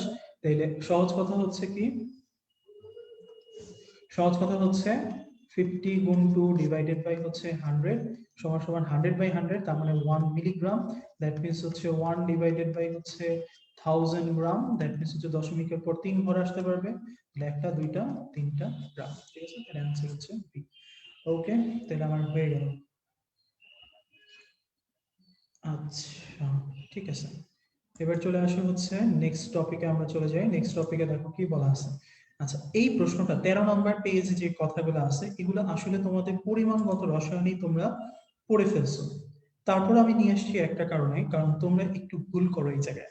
কি ভুল করি আমরা সবাই, এই ডেফিনেশন দুইটাতে, মোলারিটি ভার্সেস মোলার। ওকে, তুমি মনে রাখবা দুইটার মধ্যে 1 লিটার দ্রবণ থাকে, তার মানে 1 লিটার দ্রবণে কত মোল দ্রবণ আছে সেটার উপরে ডিপেন্ড করে এই দুইটা ডেফিনেশন হয়। তাহলে মনে রাখতে হবে মোলারিটিতে অক্ষর বেশি, তার মানে এটাতে মোল সংখ্যাও বেশি হবে, তার মানে যত মোল, তার মানে আলটিমেটলি এটা 1 মোল হতে পারে, 2 মোল হতে পারে, 3 মোল হতে পারে, 4 হতে পারে, মানে বেশি। তাইলে 1 লিটারে যত মোল দ্রবীভূত থাকে তার নামই হচ্ছে কি মোলারিটি, বেশি অক্ষর। মোলার কম অক্ষর, তাহলে কম হবে। তাহলে 1 লিটারে যদি 1 মোল দ্রবীভূত থাকে তাহলে সেটাকে আমরা বলি মোলার দ্রবণ। তাহলে অলওয়েজ মনে রাখবা মোলারিটি লিখতে বেশি অক্ষর, এই জন্য যত মোল। মোলার লিখতে কম অক্ষর, এই জন্য ফিক্স করে দাও 1 মোল। ঠিক আছে, তাহলে দেখো ডেফিনিশনে কিন্তু এটাই বলছে। এটাই কেন জানি তোমাদের ভুল হয়, ছোট্ট একটা জিনিস জাস্ট খেয়াল না করার জন্য ভুল হয়, নাথিং এলস। তাহলে 1 লিটার দ্রবণে 1 মোল, তাহলে কম আছে কি হবে মোলার, আর 1 লিটার দ্রবণে ওই দ্রবের যত মোল তাহলে বেশি আছে কি হবে মোলারিটি। ঠিক আছে, আচ্ছা সেমি মোলার মানে সবাই জানি, যদি 1 লিটারের মধ্যে অর্ধমোল বা 0.5 মোল থাকে তাহলে সেমি মোলার, আর যদি 1 দশমাংশ থাকে তাহলে হচ্ছে ডেসিমোল। এখন সেকেন্ডলি যেটা তোমরা ভুল করো, নিচের কোনটি প্রমাণ দ্রবণের एग्जांपल, 1 মোলার, 0.5 মোলার, নাকি 0.1 মোলার? দেখি কে অ্যান্সার করতে পারে, কোনটা প্রমাণ দ্রবণ, 0.1 মোলার প্রমাণ, 0.5 মোলার প্রমাণ, নাকি ওয়ান মোলার প্রমাণ, 0.5 মোলার প্রমাণ নাকি 0.1 মোলার প্রমাণ, কোনটা?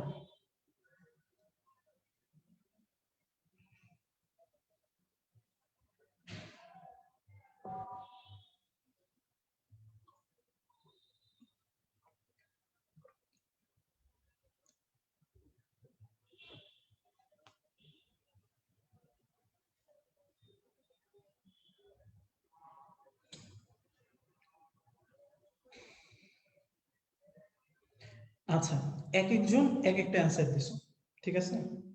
আমার উত্তরটা হচ্ছে এরা সবগুলাই প্রমাণযোগ্য, ঠিক আছে। কেন?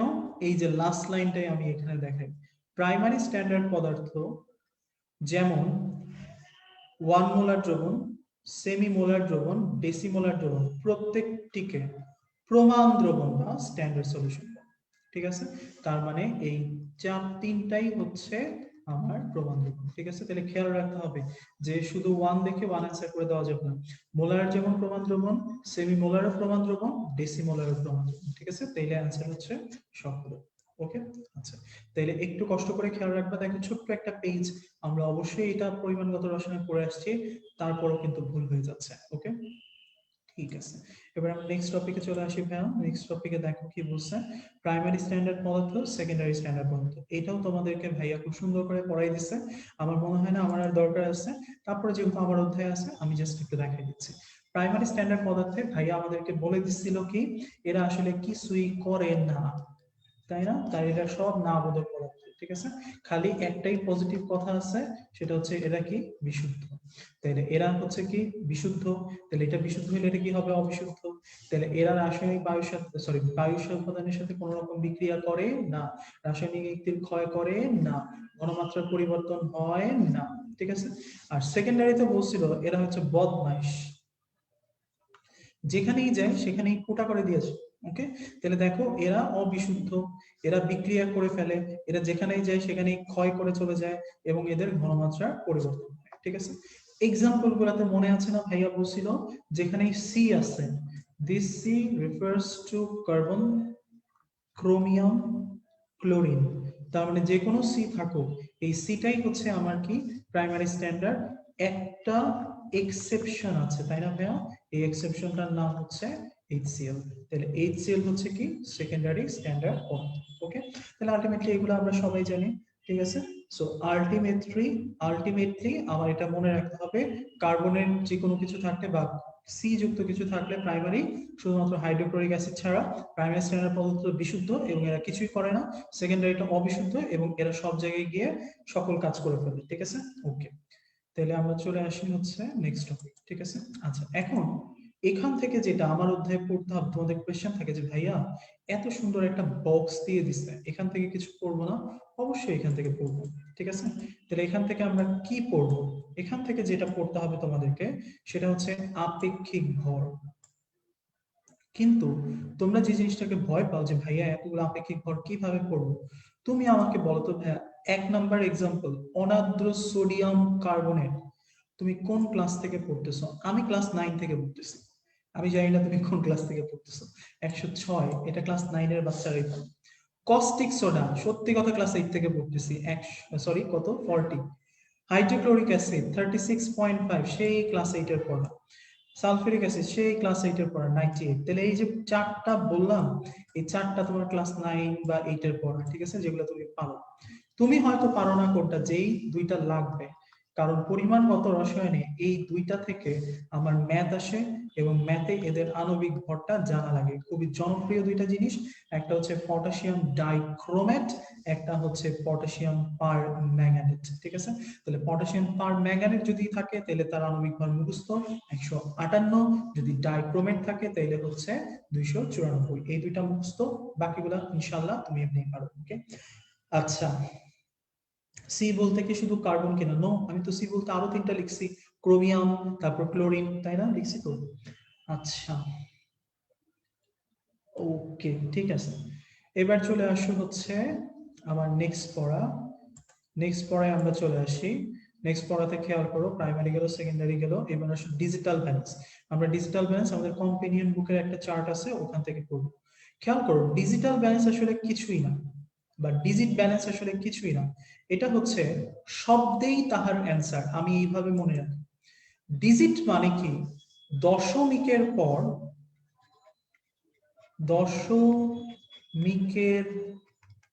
পর যত ঘর, এটাই হচ্ছে digit. Two digit balance, that means দশমিকের পর কয় ঘর, 2 ঘর, তাহলে একটা দুইটা, ঠিক আছে। 4 ডিজিট মানে কি দশমিকের পর কয় ঘর, 4 ঘর, ঠিক আছে। তাহলে একটা দুইটা তিনটা চারটা, ঠিক আছে, শব্দেই আনসার। তাহলে এইটা মানে হচ্ছে 100 ভাগের 1 ভাগ, এইটা মানে হচ্ছে 10,000 ভাগের 1, ঠিক আছে। আচ্ছা, 2 ডিজিট, তাহলে যে কোনো মান তুমি চিন্তা করো, ধরো 0.01, সরি 0.01, আরেকটা ধরো হচ্ছে 0.0001, তাহলে কোনটা বড়? অবশ্যই এটা বড় ভাইয়া। তাহলে আলটিমেটলি বড় জিনিস পরিমাপের জন্য বড় যন্ত্র প্রয়োজন হয়। তাহলে ম্যাক্রো, সেমি মাইক্রো, ম্যাক্রোটা সবচেয়ে বড় না, ক্যাপিলারি বিশ্লেষণের 3টা ভাগ আছে, একটা ম্যাক্রো, সেমি মাইক্রো, আর এটা হচ্ছে মাইক্রো। তাহলে সবচেয়ে বড় কোনটা? এই 3টায় ম্যাক্রো। তাহলে ম্যাক্রো কোথায় লাগে? বড় জিনিসটা মাপতে, তাহলে 2 ডিজিটে। আর মাইক্রো সবচেয়ে ছোটটা, তাহলে ছোটটা কই লাগবে? ছোট মানের ক্ষেত্রে, তাহলে 4 ডিজিটাল ব্যালেন্স। ওকে, আচ্ছা, তাহলে নাম দিয়েই প্রথম 3টা পয়েন্ট মুখস্থ, এই লাস্টের পয়েন্টটা আমাকে অবশ্যই মুখস্থ করতে হবে এক্সাম্পলগুলো, ঠিক আছে। তাহলে 2 ডিজিট ব্যালেন্স, 4 ডিজিট ব্যালেন্সের পার্থক্য, বৈশিষ্ট্য এগুলো কিন্তু আসবে, ভুল করা যাবে না, ঠিক আছে। আচ্ছা, আমরা চলে আসি হচ্ছে নিচে, এইবার চলে আসি হচ্ছে পলভঙ্গি ব্যালেন্স আর হচ্ছে 4 ডিজিটাল ব্যালেন্স, এই দুইটার পার্থক্যের মধ্যে। এখন এই দুইটা জিনিসের পার্থক্য আসলে আমরা পড়বো হচ্ছে আমাদের কম্পেনিয়ন বুক থেকে। তুমি দেখো তোমাদের কম্পেনিয়ন বুকে খুব চমৎকার ভাবে একটা মানুষের চিত্র দেওয়া আছে এবং নিচে বলা হয়েছে দ্য ফিগার অফ পল বুঙ্গি ভাই, দ্য ফিগার অফ পল বুঙ্গি ব্রো, ঠিক আছে। কেন? পল বুঙ্গি একটা জিনিস আবিষ্কার করেছেন, তিনি একজন মানুষ, এবং মানুষ হিসেবে আমাদের দায়িত্ব হচ্ছে মানুষ যেটা আবিষ্কার করেন সেটার প্রতি আমাদের সম্মান জানানো। সুতরাং আমরা 4 ডিজিটাল ব্যালেন্স পড়বো নাকি মানুষের আবিষ্কৃত জিনিসটা পড়বো? অবশ্যই মানুষের আবিষ্কৃত জিনিসটা পড়বো, তাই না? উনি এত কষ্ট করে একটা জিনিস আবিষ্কার করছেন, আমরা যদি তাদেরকে সম্মান না দিই তাহলে ব্যাপারটা খারাপ দেখে। এবং তুমি দেখো, তুমি আজকে তাকে সম্মান দিচ্ছ বলে তিনি কত খুশি, এই যে দেখো খুশির চোটে হাসি একদম চোখের বাইরে চলে গেছে, ঠিক আছে। সো আলটিমেটলি উনি আজকে অনেক হ্যাপি, কারণ বাচ্চা কাচ্চারা আজকে তাকে স্মরণ করবে। তাহলে খেয়াল করো তুমি কিভাবে পড়বে, পল বুঙ্গি ব্যালেন্স ভার্সেস 4 ডিজিটাল ব্যালেন্স। তাহলে আমরা পড়বো মানুষ। তাহলে দেখো, পল বুঙ্গি ব্রো উনি তো একজন মানুষ, তাই না? তাহলে উনার ব্যালেন্সটা কি ধরনের ব্যালেন্স? উনার ব্যালেন্স হচ্ছে ম্যানুয়াল ব্যালেন্স। আর যেটা 4 ডিজিটাল, উনি তো মানুষ না, উনি যন্ত্র চালিত, তাহলে ওনারটা হচ্ছে অ্যানালাইটিক্যাল ব্যালেন্স, ঠিক আছে। আচ্ছা, দেখো উনি তো একজন মানুষ, তাই না? তাহলে একটা মানুষের কয়টা হাত? 2টি হাত, তাই না? তাহলে ওনার পাল্লা কয়টা? 2টি হাত 2টি পাল্লা, ঠিক আছে। তাহলে দেখো বলা আছে পল বুঙ্গি ব্যালেন্সের হাত হচ্ছে 2টা, এই জন্য তার পাল্লা হচ্ছে 2টা। আর ওইদিকে দেখো 4 ডিজিটাল ব্যালেন্স, উনি তো মানুষ না, তাহলে ওনার পাল্লা কয়টা? একটা, ঠিক আছে। আচ্ছা, দেখো এই যে বুঙ্গি ব্রো, উনি দেখতে আমার মতো না, তাই না? উনি একদম শুকনা শাকনা চিকনা চাকনা একটা ব্রো, তাই না?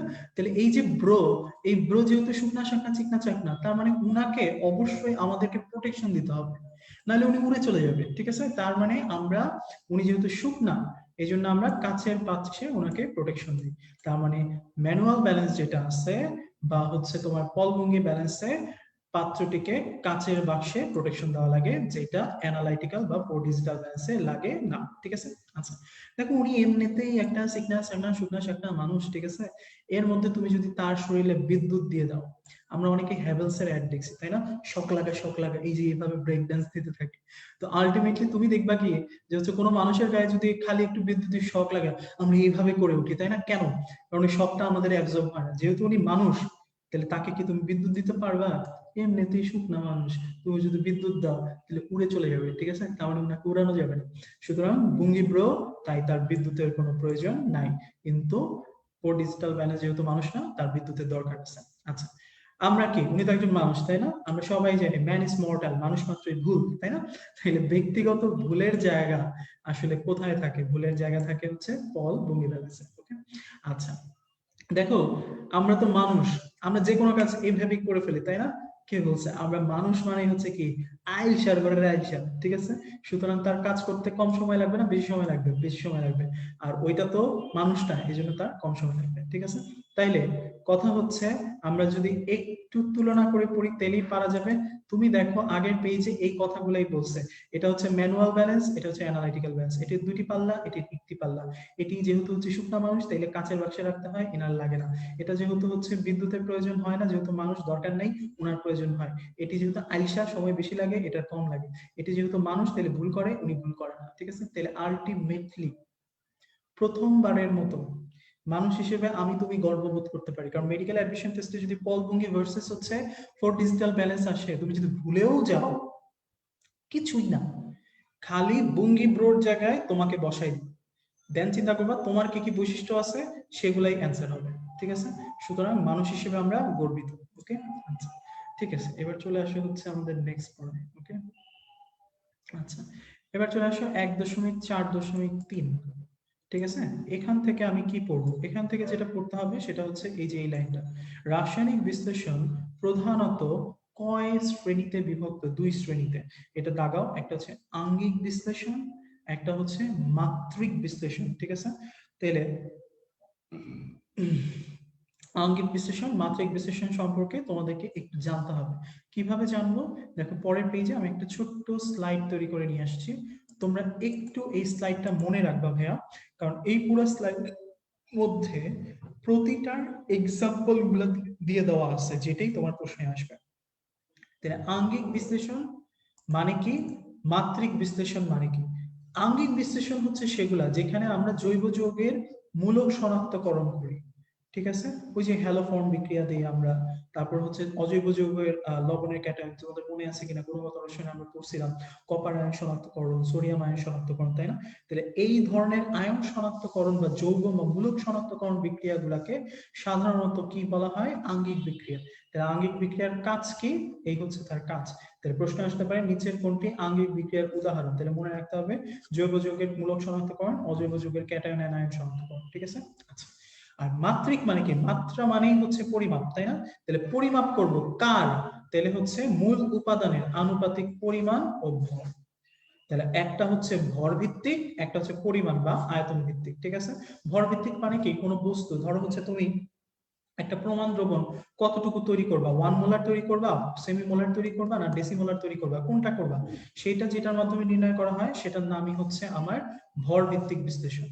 আর আয়তন ভিত্তিক বিশ্লেষণে সাধারণত আমরা বিভিন্ন ধরনের বিক্রিয়াগুলো করে থাকি, যেমন ট্রাইটেশন বিক্রিয়া। দেখো অম্লক্ষার ট্রাইটেশন, রিডক্স ট্রাইটেশন বিক্রিয়া সাধারণত হচ্ছে আয়তন ভিত্তিক বিক্রিয়ার উদাহরণ। তাহলে তোমাকে অবশ্যই এবং অবশ্যই কষ্ট করে এই এক্সাম্পল গুলা একটু মাথায় রাখতে হবে। সো এই বক্সটা ভেরি ভেরি ইম্পর্টেন্ট, অবশ্যই তোমাকে জানতে হবে, ঠিক আছে? আচ্ছা, তাহলে আমরা বক্সটা পড়ে ফেললাম। এইবার আমরা চলে আসি হচ্ছে নেক্সট টপিকে, সেটা হচ্ছে বিভিন্ন ল্যাবরেটরির যন্ত্রপাতির বর্ণনা এবং তার ব্যবহার। আমি এখানে 2.5 পেজ জুড়ে চেষ্টা করছি 8টা জিনিসের ব্যাখ্যা এবং তাদের কাজ বলে দেওয়ার। এছাড়া বাকিটা তোমরা যেগুলো বোল্ড লাইন আছে সেই বোল্ড লাইনগুলো একটু দেখে নিও, ঠিক আছে? এর ব্যতিরেকে ল্যাবরেটরির যন্ত্রপাতিগুলোর কোনো বর্ণনা করা লাগবে না, জাস্ট এইটা আর ওই বর্ণনাগুলোর ভিতরে যদি কোনো বোল্ড লাইন থাকে সেটা মোর দেন এনাফ, ঠিক আছে? তাহলে পড়ার সময় যেহেতু তোমরা অনেকদিন ধরে হচ্ছে কলেজের সাথে সম্পর্কিত না এবং তোমাদের ইন্টার পরীক্ষা হয় নাই, সুতরাং ল্যাবরেটরির সাথে তোমাদের যে ভালোবাসা এটা অনেক আগে উড়ে চলে গেছে। সো আমাকে মনে রাখতে হবে যখনই হচ্ছে আমি বর্ণনা করবো আমি একটু চিত্রগুলা দেখবো, ঠিক আছে? আমি প্রথম দিনটা একটু দেখাই দিচ্ছি, যেমন মেজারিং সিলিন্ডার আমার যতটুকু মনে পড়ে জিনিসটা আসলে এইরকম, তাই না? আমার সাথে একটু চিন্তা করো তো মনে পড়ে কিনা। এই যে এখানে হচ্ছে দাগ কাটা থাকতো, তাই না ভাইয়া? এই জিনিসটার নাম হচ্ছে মেজারিং সিলিন্ডার। তাহলে এটার হচ্ছে এক মুখ খোলা এক মুখ বন্ধ একটা পরিমাপ আকৃতি যেখানে দাগাঙ্কিত থাকে, সেটার নামই হচ্ছে কি মেজারিং সিলিন্ডার। তাহলে নাম হচ্ছে মেজারিং, তাহলে কি করবে? পরিমাপ করবে, ঠিক আছে? ব্যবহার হচ্ছে এটা। ওকে, আয়তনিক ফ্লাস্ক এটা হচ্ছে এই যে এরকম সরু গলাযুক্ত আমার যে হচ্ছে কাঁচ নল আছে বা কাঁচ পাত্র আছে, এটাকে বলে হচ্ছে আয়তনিক ফ্লাস্ক। এটার মধ্যে সাধারণত আমরা বিভিন্ন ধরনের ট্রাইটেশন বিক্রিয়াগুলো করতাম, ঠিক আছে। তাহলে এই যে দেখো সরু গলাযুক্ত গোলাকার কাঁচ পাত্র, এটার মধ্যে বিভিন্ন ধরনের প্রমাণ দ্রবণ তৈরি করা হয়, ঠিক আছে। তাহলে এটার নাম আয়তনিক ফ্লাস্ক। বুলেট সমান দাগাঙ্কিত বিশিষ্ট, এটা দুইটা মাথা আছে, একটা মাথা হচ্ছে মোটা নল, আরেকটা মাথা হচ্ছে চিকন নল, ঠিক আছে। এই চিকন নলটা দিয়ে মোটা নলে আমরা বস্তুটা ধারি এবং নির্দিষ্ট পরিমাণ বস্তুই এক পাত্র থেকে আরেক পাত্রে এই জিনিসটার মাধ্যমে হচ্ছে চলে আসে, এটার নাম হচ্ছে বুলেট। তাহলে দেখো দুটি বিকারকে দ্রবণের তুল্য পরিমাণ আয়তনকে মিশানোর কাজে ব্যবহৃত হয় হচ্ছে বুলেট। সো তোমাকে আলটিমেটলি যখনই পড়বা একটু কষ্ট করে প্রতিটার চিত্র বইয়ের মধ্যেই দেওয়া আছে, হ্যাঁ, ওই চিত্রগুলা জাস্ট একটু করে হচ্ছে দেখে নিবা, ঠিক আছে। পিপেট কোনটা, বুলেট বিকার কোনটা, কোনটা কনিক্যাল ফ্লাস্ক, কোনটা ওয়াশ বোতল, কোনটা ফাইনাল, কোনটার কাজ কি, জাস্ট একটু পড়ে নিও, ঠিক আছে। মানে এবার আমরা চলে আসি হচ্ছে 1.6। 1.6 এর এখানে যে পড়াটা আছে সেটাও আমরা এখান থেকে পড়বো না, আমরা পড়বো আমাদের ক্লাস নোটে। তুমি দেখো একটা পেজের মধ্যে বলা আছে অনুজ্জ্বল শিখার দুইটি জোন। অ্যাকচুয়ালি ভাইয়া বুনসন বার্নারে যে শিখা উৎপন্ন হয় এটা দুই ধরনের শিখা থাকে, একটা হচ্ছে উজ্জ্বল শিখা, একটা হচ্ছে অনুজ্জ্বল শিখা, ঠিক আছে। এই দুই ধরনের মধ্যে অনুজ্জ্বল শিখার আবার দুইটা জোন আছে বা মন্ডল আছে, একটা হচ্ছে অন্তস্থ বিজারণ, একটা হচ্ছে বহিস্থ জারণ, ঠিক আছে। এখন যে কোনো রাসায়নিক বিক্রিয়া, তোমরা যেহেতু রাসায়নিক পরিবর্তন পড়ে আসছো, আমার মনে হয় এই জিনিসটা হয়তো তোমাদের জানা আছে। সাধারণত সাধারণত যেটা বিজারণ বিক্রিয়া ভাইয়া, এই বিজারণ বিক্রিয়াটাতে তাপমাত্রাটা কম রাখতে হয়, তাহলে বিজারণ বিক্রিয়াতে সহায়তা পাওয়া যায় বা বিজারণ বিক্রিয়াটা ভালো হয়। আর যেটা জারণ, এটা অক্সিডাইজড, তাই না, তার মানে এইখানে তাপমাত্রাটা কম থাকে না, এখানে তাপমাত্রাটা অত্যন্ত বেশি থাকে, ঠিক আছে। তাহলে বিজারণের তাপমাত্রা কম, তার কারণে হচ্ছে তাপে সহায়তা করে, আর এটাতে তাপমাত্রা বেশি থাকে, ঠিক আছে। এটা হচ্ছে প্রধান কথা, এটা তোমার বেসিক। তাহলে দেখো যেটার তাপমাত্রা কম সেটার ক্ষেত্রে তো পূর্ণ দহন ঘটবে না, তাই না। তার মানে সব জিনিসকে সে দহন করে শেষ করে দিতে পারবে না, তাহলে সেখানে কিছু অবশেষ থেকে যাবে। সাধারণত বিক্রিয়ায় অবশেষ থাকে কি কার্বন, তাহলে ওইখানে কার্বনেরই একটা যৌগ অবশেষ হিসেবে থেকে যাবে, ওকে। আর যেটা বহিস্থ জারণ, যেহেতু জারণ তাহলে তার টেম্পারেচার বেশি, কত বেশি, এখানে টেম্পারেচার বলা আছে 1570 ডিগ্রি সেন্টিগ্রেড, ওকে। তাহলে এত বিশাল তাপমাত্রা দিচ্ছে, তাহলে অবশ্যই সেখানে কি হবে, পূর্ণ দহন হবে। যখনই পূর্ণ দহন হয় তার মানে সব পুড়ে গেছে, কিছু অবশিষ্ট নাই, তাহলে এখানে কার্বন অবশিষ্ট থাকবে নাকি থাকবে না, থাকবে না, ঠিক আছে। তাহলে দেখো বেসিক জাস্ট চিন্তা করে করে তুমি এটার অনেকগুলো বৈশিষ্ট্য পড়ে ফেলবা। তাহলে আসো আমরা একটু মিলাই, কি বলা আছে দেখো, এতে তাপমাত্রা কম, তাই বিজারণ বিক্রিয়াতে এটা সমস্যা হবে না, এটা হবে হচ্ছে সহায়তা। একটু কারেকশন করে নাও, ঠিক আছে। তাপমাত্রা কম তাই বিজারণ বিক্রিয়াতে সহায়তা করে, ঠিক আছে। তাইলে যেহেতু তাপমাত্রা কম তাহলে আলটিমেটলি পূর্ণ দহন হবে না, তাহলে যদি পূর্ণ দহন না হয়ে থাকে তাহলে কার্বন অবশিষ্ট থাকবে, এই যে দেখো কার্বন মনোক্সাইড অবশিষ্ট আছে, ওকে। এইটাতে যেহেতু জারণ টেম্পারেচার দেখো 1570, তাহলে সবকিছু পুরাই ফেলবে, তাহলে গ্যাসের পূর্ণ দহন হয়, এই জন্য কোনো কার্বনের গুলো অবশিষ্ট থাকে না, ঠিক আছে। তাহলে এইখানে দুইটা, এইখানের এই তিনটা পয়েন্ট আমি বেসিক পড়া থেকেই পেরে ফেলতে পারলাম, ঠিক আছে। বাকিটা আমি বুঝতে পারবো, ওকে। তাহলে আলটিমেটলি মনে রাখতে হবে হ্যাঁ, জিনিসগুলো খুবই ইজি, জাস্ট একটু তুলনা করে করে করতে হয়, ওকে। আচ্ছা এখন খেয়াল করো, এই যে বুনসেন বার্নার যার থেকে আমরা দুইটা মানে অঞ্চল পাই, একটা হচ্ছে উজ্জ্বল শিখা, একটা হচ্ছে অনুজ্জ্বল শিখা, তাই না। এই যে দেখো শিখা হচ্ছে দুইটা, একটা হচ্ছে উজ্জ্বল শিখা, একটা হচ্ছে অনুজ্জ্বল শিখা। এইটার থেকেও ইম্পর্টেন্ট কোশ্চেন হচ্ছে এইটা, জ্বালানি হিসেবে কোনটাতে কি ব্যবহৃত হয়। মনে রাখবা বুনসেন বার্নারে জ্বালানিটার নাম হচ্ছে প্রাকৃতিক গ্যাস, ভেরি ভেরি ইম্পর্টেন্ট। আর স্পিরিট ল্যাম্প এইটা সাধারণত অনুজ্জ্বল শিখা উৎপন্ন হয়। তার চেয়ে ইম্পর্টেন্ট কথা হচ্ছে জ্বালানি হিসেবে আমরা এখানে ব্যবহার করি, লিখা নাই, একটু লিখে নাও, মিথিলেটেড স্পিরিট, ঠিক আছে। তাহলে বুনসেন বার্নারে জ্বালানির নাম হচ্ছে প্রাকৃতিক গ্যাস, স্পিরিট ল্যাম্পে জ্বালানির নাম হচ্ছে মিথিলেটেড স্পিরিট, ঠিক আছে। তাহলে দেখো এই যে একটা ছোট্ট একটা পেজ এই পেজটা থেকে কতভাবে সুন্দর করে তুমি পড়তে পারো এবং কতগুলা কোয়েশ্চেন আছে এখানে। ওকে, সো এই পেজটা খুবই ইম্পর্টেন্ট ভাইয়া, একটু কষ্ট করে পড়ে ফেলো। তাহলে আবারও আমি একটু তুলনা করে বলে দিচ্ছি। বিজারণে তাপমাত্রা কম লাগে, পূর্ণ দহন সেখানে হয় না, কার্বন মনোক্সাইড থেকে যায়। জারণে তাপমাত্রা অনেক বেশি লাগে, পূর্ণ দহন হয়, কার্বন অবশিষ্ট থাকে না, তাপমাত্রার পরিমাণ 1570°C। বুলসেন বার্নারে দুই ধরনের শিখা পাওয়া যায়, উজ্জ্বল শিখা, অনুজ্জ্বল শিখা, এবং এটাতে জ্বালানি হিসেবে কাজ করে প্রাকৃতিক গ্যাস। আর স্পিরিট ল্যাম্পে সাধারণত অনুজ্জ্বল শিখা উৎপন্ন হয় এবং এখানে জ্বালানি হিসেবে কাজ করে মিথিলেটেড স্পিরিট। ওকে, তাহলে পড়া এখানে কমপ্লিট। ঠিক আছে, আচ্ছা আমরা চলে আসি হচ্ছে আমাদের নেক্সট টপিক। নেক্সট টপিকে চলে আসো 31 নাম্বার পেজ, 31 নাম্বার। আচ্ছা, 31 নম্বরে দেখো দুইটা টপিক আছে, একটা হচ্ছে শুষ্ক কারক বা ড্রাইং এজেন্ট। পরের পেজ 32 নম্বর পেজে খেয়াল করা আছে নিরোধক পদার্থ বা ডিহাইড্রেটিং এজেন্ট। এই দুটো থেকেই আমার যে প্রশ্নটা আসবে সেটা হচ্ছে কোনটার কি এক্সাম্পল আছে, ওই জিনিসগুলাই আমরা একটা ছোট্ট চার্টের মধ্যে নিয়ে আসছি। ঠিক আছে, তাহলে আমরা একটু চার্টটাই পড়ে ফেলবো, তাহলেই হয়ে যাবে। তাহলে খেয়াল করো, শুষ্ক কারক বা ড্রাইং এজেন্ট আর একটা হচ্ছে নিরোধক। এখন এটার আবার দুইটা পার্ট আছে, একটা হচ্ছে কঠিন, একটা হচ্ছে তরল। দেখো ভাইয়া, কঠিন আর তরলের মধ্যে কোনোদিন প্যাচ লাগবে না। কেন লাগবে না বলেই দিচ্ছি। সাধারণত তরল যেগুলা ভাইয়া, এগুলো হচ্ছে অ্যাসিড। তাহলে অ্যাসিড বাদে অলওয়েজ মনে রাখবে, অ্যাসিড বাদে আল্লাহর দুনিয়া যা কিছু আছে সবকিছুই হচ্ছে আমার কঠিন। পড়া শেষ। তাহলে তরল কোনটা, কঠিন কোনটা, প্রথমেই কথা শেষ। অ্যাসিড থাকলে তরল, না থাকলেই কঠিন। ওকে, আচ্ছা। সেকেন্ড কথা হচ্ছে শুষ্ক কারক আছে, নিরোধক দুইটা আছে, যে কোনো একটা পড়লেই হয়ে যাবে। তাহলে আমি পড়বো হচ্ছে নিরোধক, কম আছে। ওকে, তাহলে নিরোধকের ক্ষেত্রে আমি মনে রাখবো potassium metabisulfite, aluminium, sulfuric acid, phosphoric acid, এই চারটা হচ্ছে নিরোধক। ওকে, আর বাদ বাকি যা কিছু আছে সবকিছুই হচ্ছে আমার ড্রাইং এজেন্ট বা শুষ্ক কারক। ঠিক আছে, তাহলে আমার এক্সাম্পল হয়ে গেল। কিন্তু মনে রাখতে হবে দুইটা এমন আছে যারা একই সাথে শুষ্ক কারক প্লাস নিরোধক। তাহলে এই দুইটার নাম আমাকে জানতে হবে, একজন হচ্ছে সালফিউরিক অ্যাসিড আর একটা হচ্ছে P2O5। ঠিক আছে, তাহলে আলটিমেটলি ফসফরাস পেন্টাঅক্সাইড আর হচ্ছে সালফিউরিক অ্যাসিড, এই দুইটা হচ্ছে শুষ্ক কারক বা নিরোধক উভয় হিসেবেই কাজ করে। ওকে ভাই, তাহলে মনে রাখবো এই দুইটা হচ্ছে কমনেস্ট, আর আনকমনের মধ্যে আছে পটাশিয়াম মেটাবাইসালফাইড আর হচ্ছে অ্যালুমিনিয়াম আর হচ্ছে ফসফরিক অ্যাসিড। ওকে, তাহলে এই পাঁচটা ব্যতীত যা কিছু আছে সবকিছুই আলাদা দুনিয়া শুষ্ক কারক বা ড্রাইং এজেন্ট। ওকে, তাহলে প্রশ্ন একটু খেয়াল করবা ভাইয়া কি চাইছে। কঠিন তরলের মধ্যে পার্থক্য বলেই দিলাম, অ্যাসিড থাকলে তরল হবে, না থাকলেই কঠিন হবে।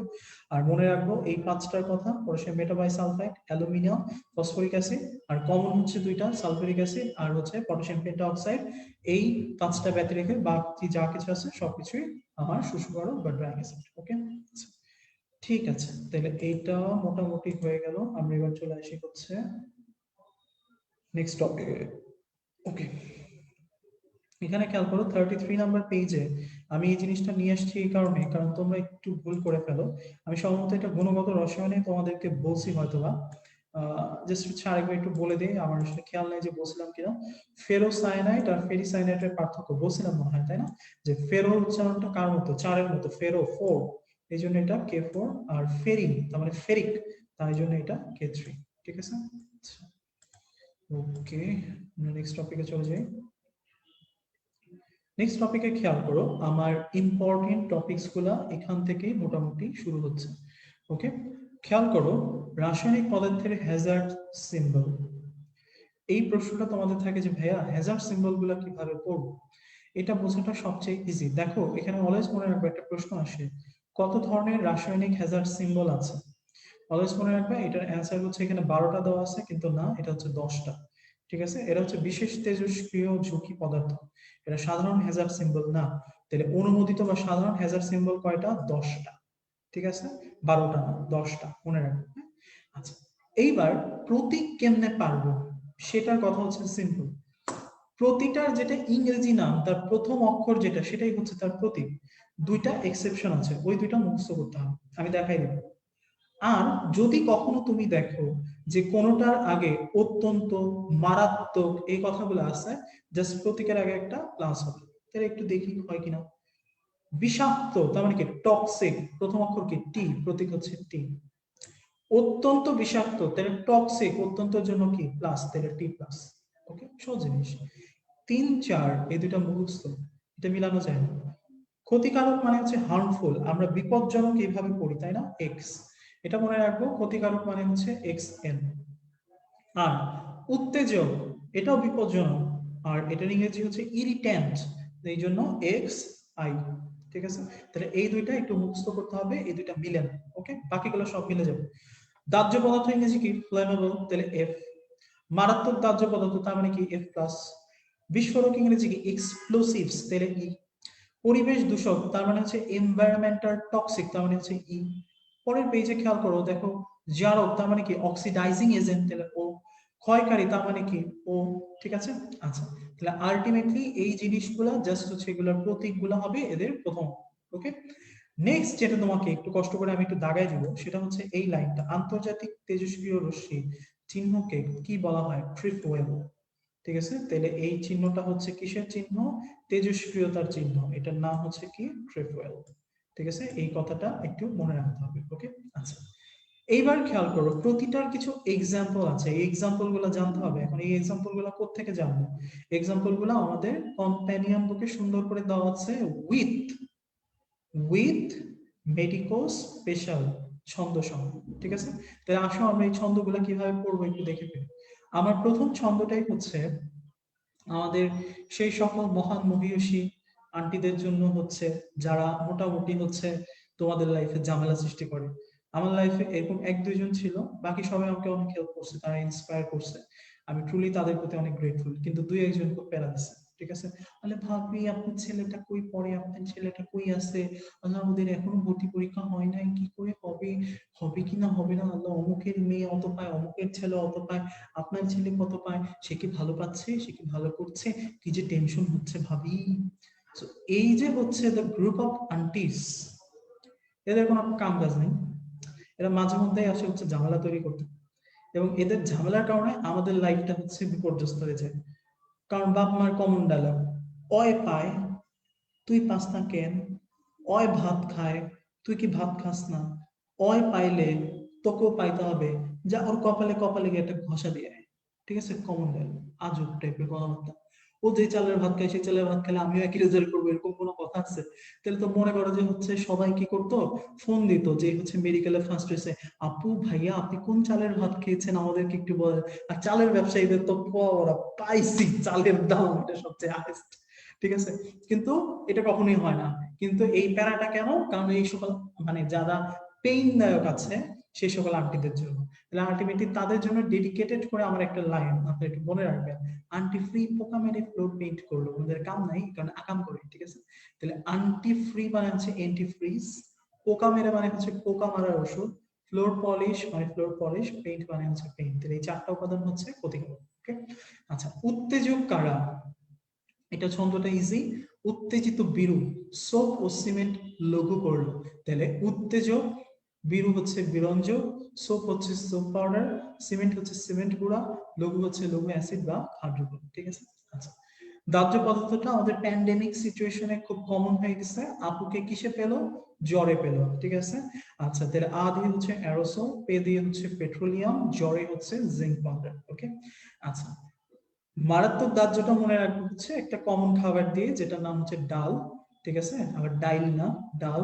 ঠিক আছে, তাহলে ডি দিয়ে হচ্ছে ডাইথাইল ইথার, এ হচ্ছে অ্যাসিটিলিন, এ হচ্ছে অ্যারোসল, এল দিয়ে হচ্ছে এলপিজি, এটার সাথে মনে রাখবেন হচ্ছে সিএনজি। ঠিক আছে, তাহলে আলটিমেটলি এই উদাহরণগুলো একটু কষ্ট করে ছন্দ দিয়ে পড়ে ফেলবো, বাকিগুলো একটু মুখস্থ করবো। ঠিক আছে, ওকে, এবার চলে আসুন হচ্ছে পরের পেজ, সারণী 1.2, এটা পরের পেজে চলে যাবো আপনার। আচ্ছা, 2 মিনিটের একটা ব্রেক, কারণ অনেকক্ষণ ধরে পড়াচ্ছি তো, 2 মিনিটের একটা ব্রেক জরুরি।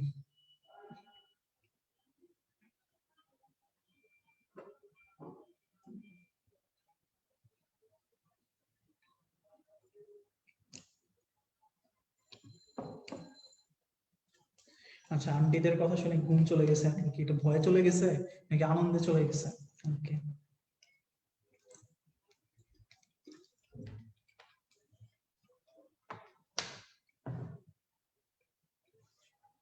2 মিনিটের ব্রেক।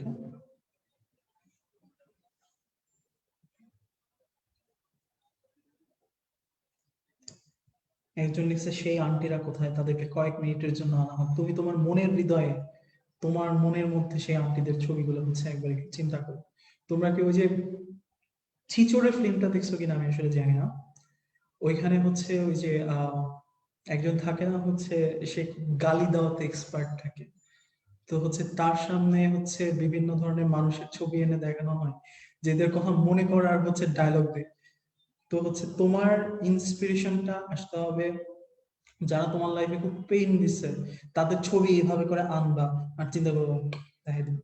ঠিক আছে, সো আলটিমেটলি হচ্ছে তারা যেন আমাদের লাইফে ইন্সপিরেশন হয়। ঠিক আছে, যে এরা আমাদেরকে কথা বলছে, আমরা এদেরকে মুক্তর জবাব দিয়ে দিব, যেন হচ্ছে এরা সারা জীবনের জন্য চুপ হয়ে যায়। আচ্ছা,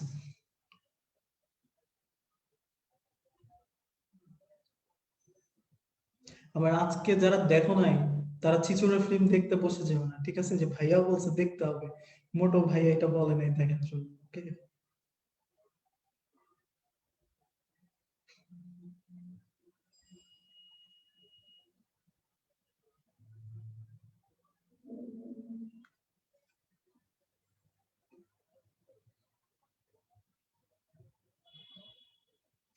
আচ্ছা, ওকে, ফাইন। অনেক বিনোদন হয়ে গেছে, আমরা এবার পরে চলে আসি। 1.2 তে চলে যাও। দেখো এখানে 13টা এক্সাম্পল আছে, আমি ওই 13টা এক্সাম্পলের মধ্যে পড়বো যেটা, সেটা হচ্ছে হ্যাজার্ড সিম্বল আর কোনটা আসলে কি কাজ করে। তো আমি ওখান থেকে না পড়ে একটু এখানে নিয়ে আসছি, কারণ তুমি মনে রাখবা ওখানে যতগুলো ক্ষয়কারী পদার্থের এক্সাম্পল দেওয়া আছে সবগুলাই হচ্ছে ভাইয়া হয় হচ্ছে অ্যাসিড, না হলে হচ্ছে ক্ষার, তাই না ভাইয়া? তাহলে যে কোনো জায়গায় অ্যাসিড বা ক্ষার, এটা আমি মনে রাখবো অলওয়েজ এরা কি হবে, ক্ষয়কারী পদার্থ হবে। সুতরাং এটা পড়ার প্রয়োজন নেই, বাকিগুলো পড়তে হবে।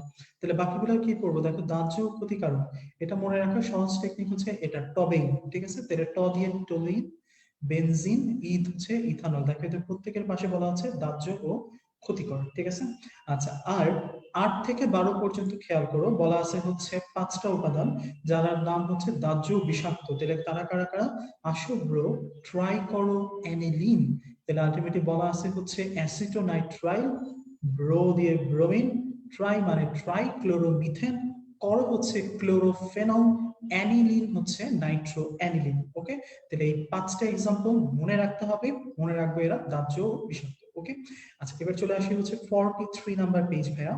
43 নাম্বার পেজে একটু খেয়াল করো, আমার এখানে পরিবেশের উপর ক্ষতিকর বিষাক্ত বিকারকের কিছু এক্সাম্পল দেওয়া আছে, যেগুলোর পরিবর্তে আমরা কি ব্যবহার করতে পারি সেটা বলে দেওয়া আছে। এখন এইখানে টোটাল 7টা পয়েন্ট আছে।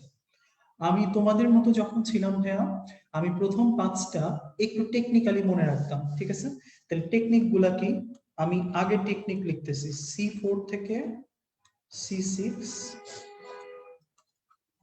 বেড জা, ঠিক আছে, আর 2 to 1।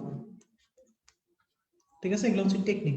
এই 3টা টেকনিকে তুমি প্রথম 5টা মনে রাখতে পারবে। তাহলে মানে কি, খেয়াল করো, ক্লোরোফর্ম, তাহলে এখানে কার্বনের নাম্বারটা কত হয়, 4 না? দেখো সি এর এখানে এইচ আছে 1, আর সিএল এর এখানে হচ্ছে কি -3, তাই না? তাহলে টোটাল আমার এখানে কত আসা উচিত, +4। তাহলে কার্বন এখানে কিন্তু 4, তাহলে C4 থেকে এটা উৎপন্ন হয়েছে কি C6, তার মানে কি হেক্সেন। ওকে, আবার দেখো কার্বন টেট্রাক্লোরাইড, তাহলে কার্বন কত, 4 না ভাইয়া? তাহলে আলটিমেটলি এখানেও কি উৎপন্ন হয়েছে, হেক্সেন। তাহলে C4 থেকে কি উৎপন্ন হয়, C6 উৎপন্ন হয় বিকল্প বিকারক হিসেবে। ওকে, তাহলে এটা হচ্ছে এটা। সেকেন্ড আর ফোর্থ, থার্ড আর ফোর্থটা খেয়াল করো, বেনজিন জাইলিন, তাহলে বে জা, ঠিক আছে, কি হয় বিকারক হিসেবে, টলুইন, তাহলে বেটজা। মনে থাকবে সবার? আচ্ছা, 2 থেকে 1 হয়েছে, খেয়াল করো, বিউটানল 2 থেকে বিকল্প বিকারকটার নাম কি, 1, তাহলে 2 থেকে কি হয়, 1 হয়। ঠিক আছে, আর বাকি যে দুইটা আছে এই দুইটা হচ্ছে তোমাকে মুখস্থ করতে হবে। ওকে, তাহলে প্রথম 5টার জন্য মনে রাখবো C4 to C6, বেটজা, R 2 to 1। ওকে, আচ্ছা, এবার চলে আসি হচ্ছে আমার নেক্সট পড়ায়। নেক্সট পড়ায় খেয়াল করো, নেক্সট পড়ায় কি আছে। নেক্সট পড়ায় যেটা আছে সেটা হচ্ছে পরিবেশের উপর বা আমাদের শরীরের উপর কোন কোন উপাদানগুলো কি কি প্রভাব ফেলে। এটা অনেক বড় একটা এক্সাম্পল, আমরা সেই জিনিসটা তোমাদের কম্পেনিয়ন বুকে দিয়ে দিয়েছি ভাইয়া। এই কম্পেনিয়ন বুকটা পড়লেই হয়ে যাবে। এখন কম্পেনিয়ন বুক বিশাল বড় হয়ে গেছে। ওকে, তাহলে খেয়াল করো এই কম্পেনিয়ন বুকটাও আমি কিভাবে করে একটু টেকনিক্যালি পড়তে পারি, সেই জন্য আমি দুইটা স্লাইড তৈরি করে নিয়ে আসছি যেন পড়াটা কিছুটা কমে আসে। তারপরে আমরা এখান থেকে দাগাই দিব ওই কম্পেনিয়ন বুকের মধ্যে যেন তোমাদের পড়তে সুবিধা হয়। সাধারণত পরিবেশের উপর যে ক্ষতি, সেই ক্ষতিটা তোমার বইতে বলা আছে পানিতে প্রভাব, এইটাই। ঠিক আছে, যে পরিবেশের উপরে পানিতে কি প্রভাব ফেলে, কারণ পানিতে যে প্রভাবটা হবে এর ফলে পানিতে যেটা থাকে মাছ বা জলজ উদ্ভিদ এদের উপর প্রভাব রাখবে, তাই না? তাহলে পানিতে প্রভাব পড়লেই হয়ে যাবে। তাহলে পানিতে প্রভাব হয় তিন ধরনের। নাম্বার 1, পিএইচ কমায় দেয় পানি। নাম্বার 2, পিএইচ বাড়াই দিতে পারে। নাম্বার 3, পানিতে যে অক্সিজেনের পরিমাণ আছে এই অক্সিজেনের পরিমাণটা হ্রাস করে দিতে পারে। ওকে, তাহলে আলটিমেটলি মনে রাখতে হবে পিএইচ কারা কমায়? যারা অ্যাসিড। পিএইচ কারা বাড়ায়? যারা ক্ষার বা ক্ষার ধাতু বা তার লবণ। তাই না? সহজ কথা, এটা আমরা সবাই জানি। তাহলে আলটিমেটলি যতগুলো এক্সাম্পল আছে দেখেন তো কারা পিএইচ কমাচ্ছে? অ্যাসিড গুলো। আর পিএইচ যারা বাড়াচ্ছে উদাহরণ দেখেন তো, হয় তারা হচ্ছে ক্ষার, নালে হচ্ছে তারা লবণ, নালে হচ্ছে তারা ক্ষার ধাতু। ঠিক আছে, তাহলে আলটিমেটলি হচ্ছে মনে রাখবো অ্যাসিড থাকলে পিএইচ কমবে, ক্ষার জাতীয় জিনিস থাকলে পিএইচ বাড়বে। পড়া শেষ, উদাহরণ করতে হবে। ওকে, পানির ডিও বা অক্সিজেন হ্রাস বৃদ্ধি ঘটায় কোনটা? বৃদ্ধি সাধারণত ঘটায় না, হ্রাসই ঘটায় সবগুলা। তাহলে সবগুলাতেই হ্রাস ঘটায় না, হ্রাস ঘটায় হচ্ছে এই চারটা। একটা হচ্ছে পারম্যাঙ্গানেট, একটা হচ্ছে ডাইক্রোমেট, একটা হচ্ছে ট্রাইক্লোরোমিথেন, আর একটা হচ্ছে প্রোপানল। কিন্তু ট্রাইক্লোরোমিথেনটা এক্সট্রা করে আরেকটু মনে রাখতে হবে এই কারণে, কারণ এটা শুধুমাত্র পানিতে থাকা অক্সিজেনও কমায় না, বিওডি আর সিওডিটাও কমায়, ফলে এখানে কোনো ধরনের জলজ উদ্ভিদ পর্যন্ত জন্মাইতে পারে না। ঠিক আছে, তার মানে এটা মোস্ট ইম্পর্টেন্ট। তাহলে হচ্ছে ট্রাইক্লোরোমিথেনটা মনে রাখবো, এটা ডিও, বিওডি, সিওডি এই তিনটাই হ্রাস করে, বাকিগুলো শুধুমাত্র ডিওটা হ্রাস করে। ওকে, তাহলে আলটিমেটলি এই কথাগুলো জাস্ট একটু মনে রাখলেই হবে। টেকনিক্যালি মোটামুটি মনে থাকে, যেগুলো হচ্ছে টেকনিক্যালি মনে রাখে না সেটা হচ্ছে এটা, এটা একটু মুখস্থ করে ফেলবো। ঠিক আছে, ওকে, আচ্ছা, এবার চলে আসা হচ্ছে নেক্সট টপিকে।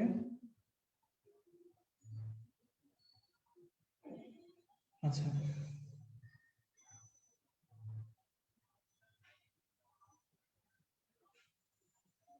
আচ্ছা, এখন তো আমাদের ক্লাস চলতেছে তাই না ভাইয়া? সো এখন আপাতত অন্য ক্লাস নিয়ে আমরা একটু টেনশন না নিই, আমরা আমাদের ক্লাসটার মধ্যে একটু থাকি। হ্যাঁ, সো অন্য ক্লাসের কমেন্ট এখানে না আসলে ভালো। আচ্ছা, শরীরের উপর কি ক্ষতি আছে? সাধারণত তুমি যতগুলা পড়ো, তোমার কম্পেনিয়ন বুকটা তুমি সাথে নাও, তাহলে তোমার ইজি হবে। তুমি দেখো তো ভাইয়া, প্রতিটার মধ্যে শ্বাসনালীতে প্রদাহ করে, শ্বাসকষ্ট করে, বা হচ্ছে শ্বাসের সমস্যা তৈরি করে, ঠিক আছে, ফুসফুসের সমস্যা করে, এই প্রতিটা কথাই প্রতিটার ক্ষেত্রে আছে, তাই না ভাইয়া? কিন্তু এই 5 জনের ক্ষেত্রে নাই। তাহলে আমাকে মনে রাখতে হবে এদের কোনো প্রভাব শ্বাসনালীতে নাই। আর যদি বলে ফুসফুসের ক্ষতি করে বা শ্বাসনালীতে ক্ষতি করে কোনটা, তাহলে এই 5টা ব্যতিরেকে যেটা থাকবে সেটাই করবে। ঠিক আছে, তাহলে এই 5টার নাম মুখস্থ করব, যে potassium permanganate, potassium dichromate, peroxide, formalin আর হচ্ছে প্রোপানল, এই 5টা শ্বাসনালীতে কোনো ক্ষতি করবে না।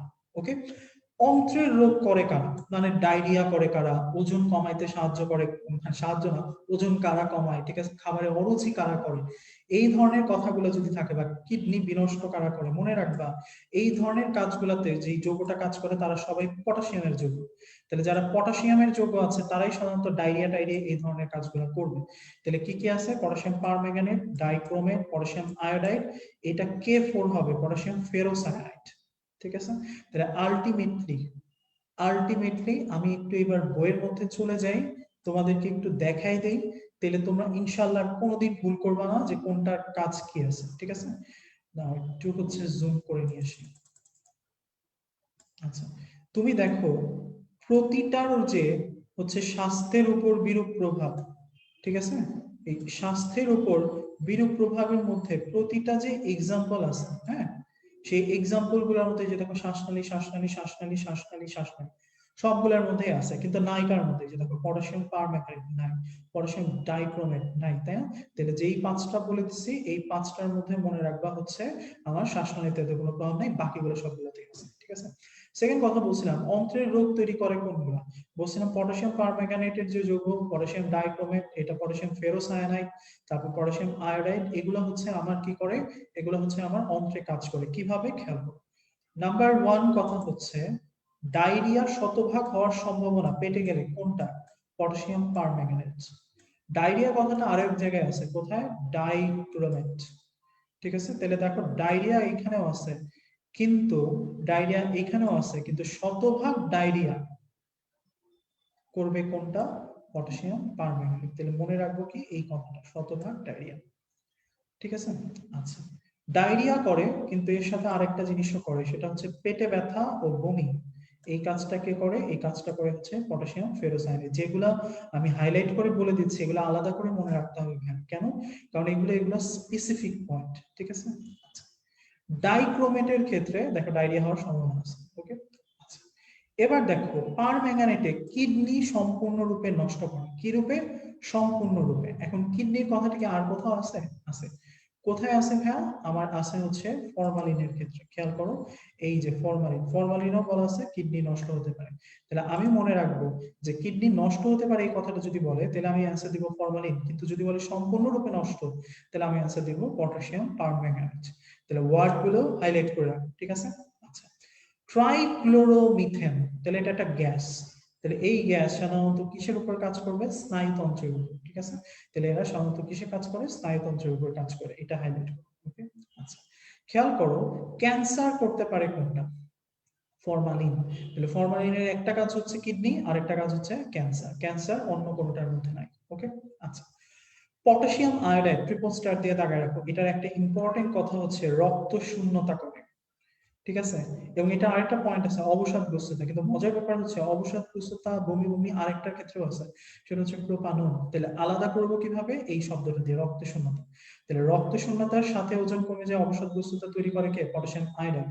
আর মাথা ব্যথা বমির সাহায্যে অবসাদগ্রস্ততা তৈরি করে কে? সেটা হচ্ছে প্রোপানন। ঠিক আছে, তাহলে এখানে হাইলাইট করবা হচ্ছে রক্ত শূন্যতা, এখানে হাইলাইট করবা হচ্ছে মাথা ব্যথা ও বমি অবসাদ। ওকে, তাহলে এই যে পয়েন্টগুলো আমি তোমাদেরকে দাগাই দিলাম ভাইয়া, এই পয়েন্টগুলো একটু মাথায় রাখতে হবে, কারণ এই পয়েন্টগুলাই কিন্তু স্পেসিফিক আলাদা আলাদা পয়েন্ট। তুমি যখন মেডিকেলতে কোশ্চেনে অ্যান্সার করবা, তুমি দেখবে এই পয়েন্টগুলাই আলাদা করে দেওয়া আছে। ঠিক আছে, সো আমি যে 7-8টা পয়েন্ট বলে দিলাম, এই 7-8টা পয়েন্ট যেন সলিড মুখস্থ থাকে। ঠিক আছে ভাই, ওকে। এবার আমরা চলে আসি হচ্ছে আমাদের নেক্সট টপিক। নেক্সট টপিকে খেয়াল করো, আমার বলা আছে হচ্ছে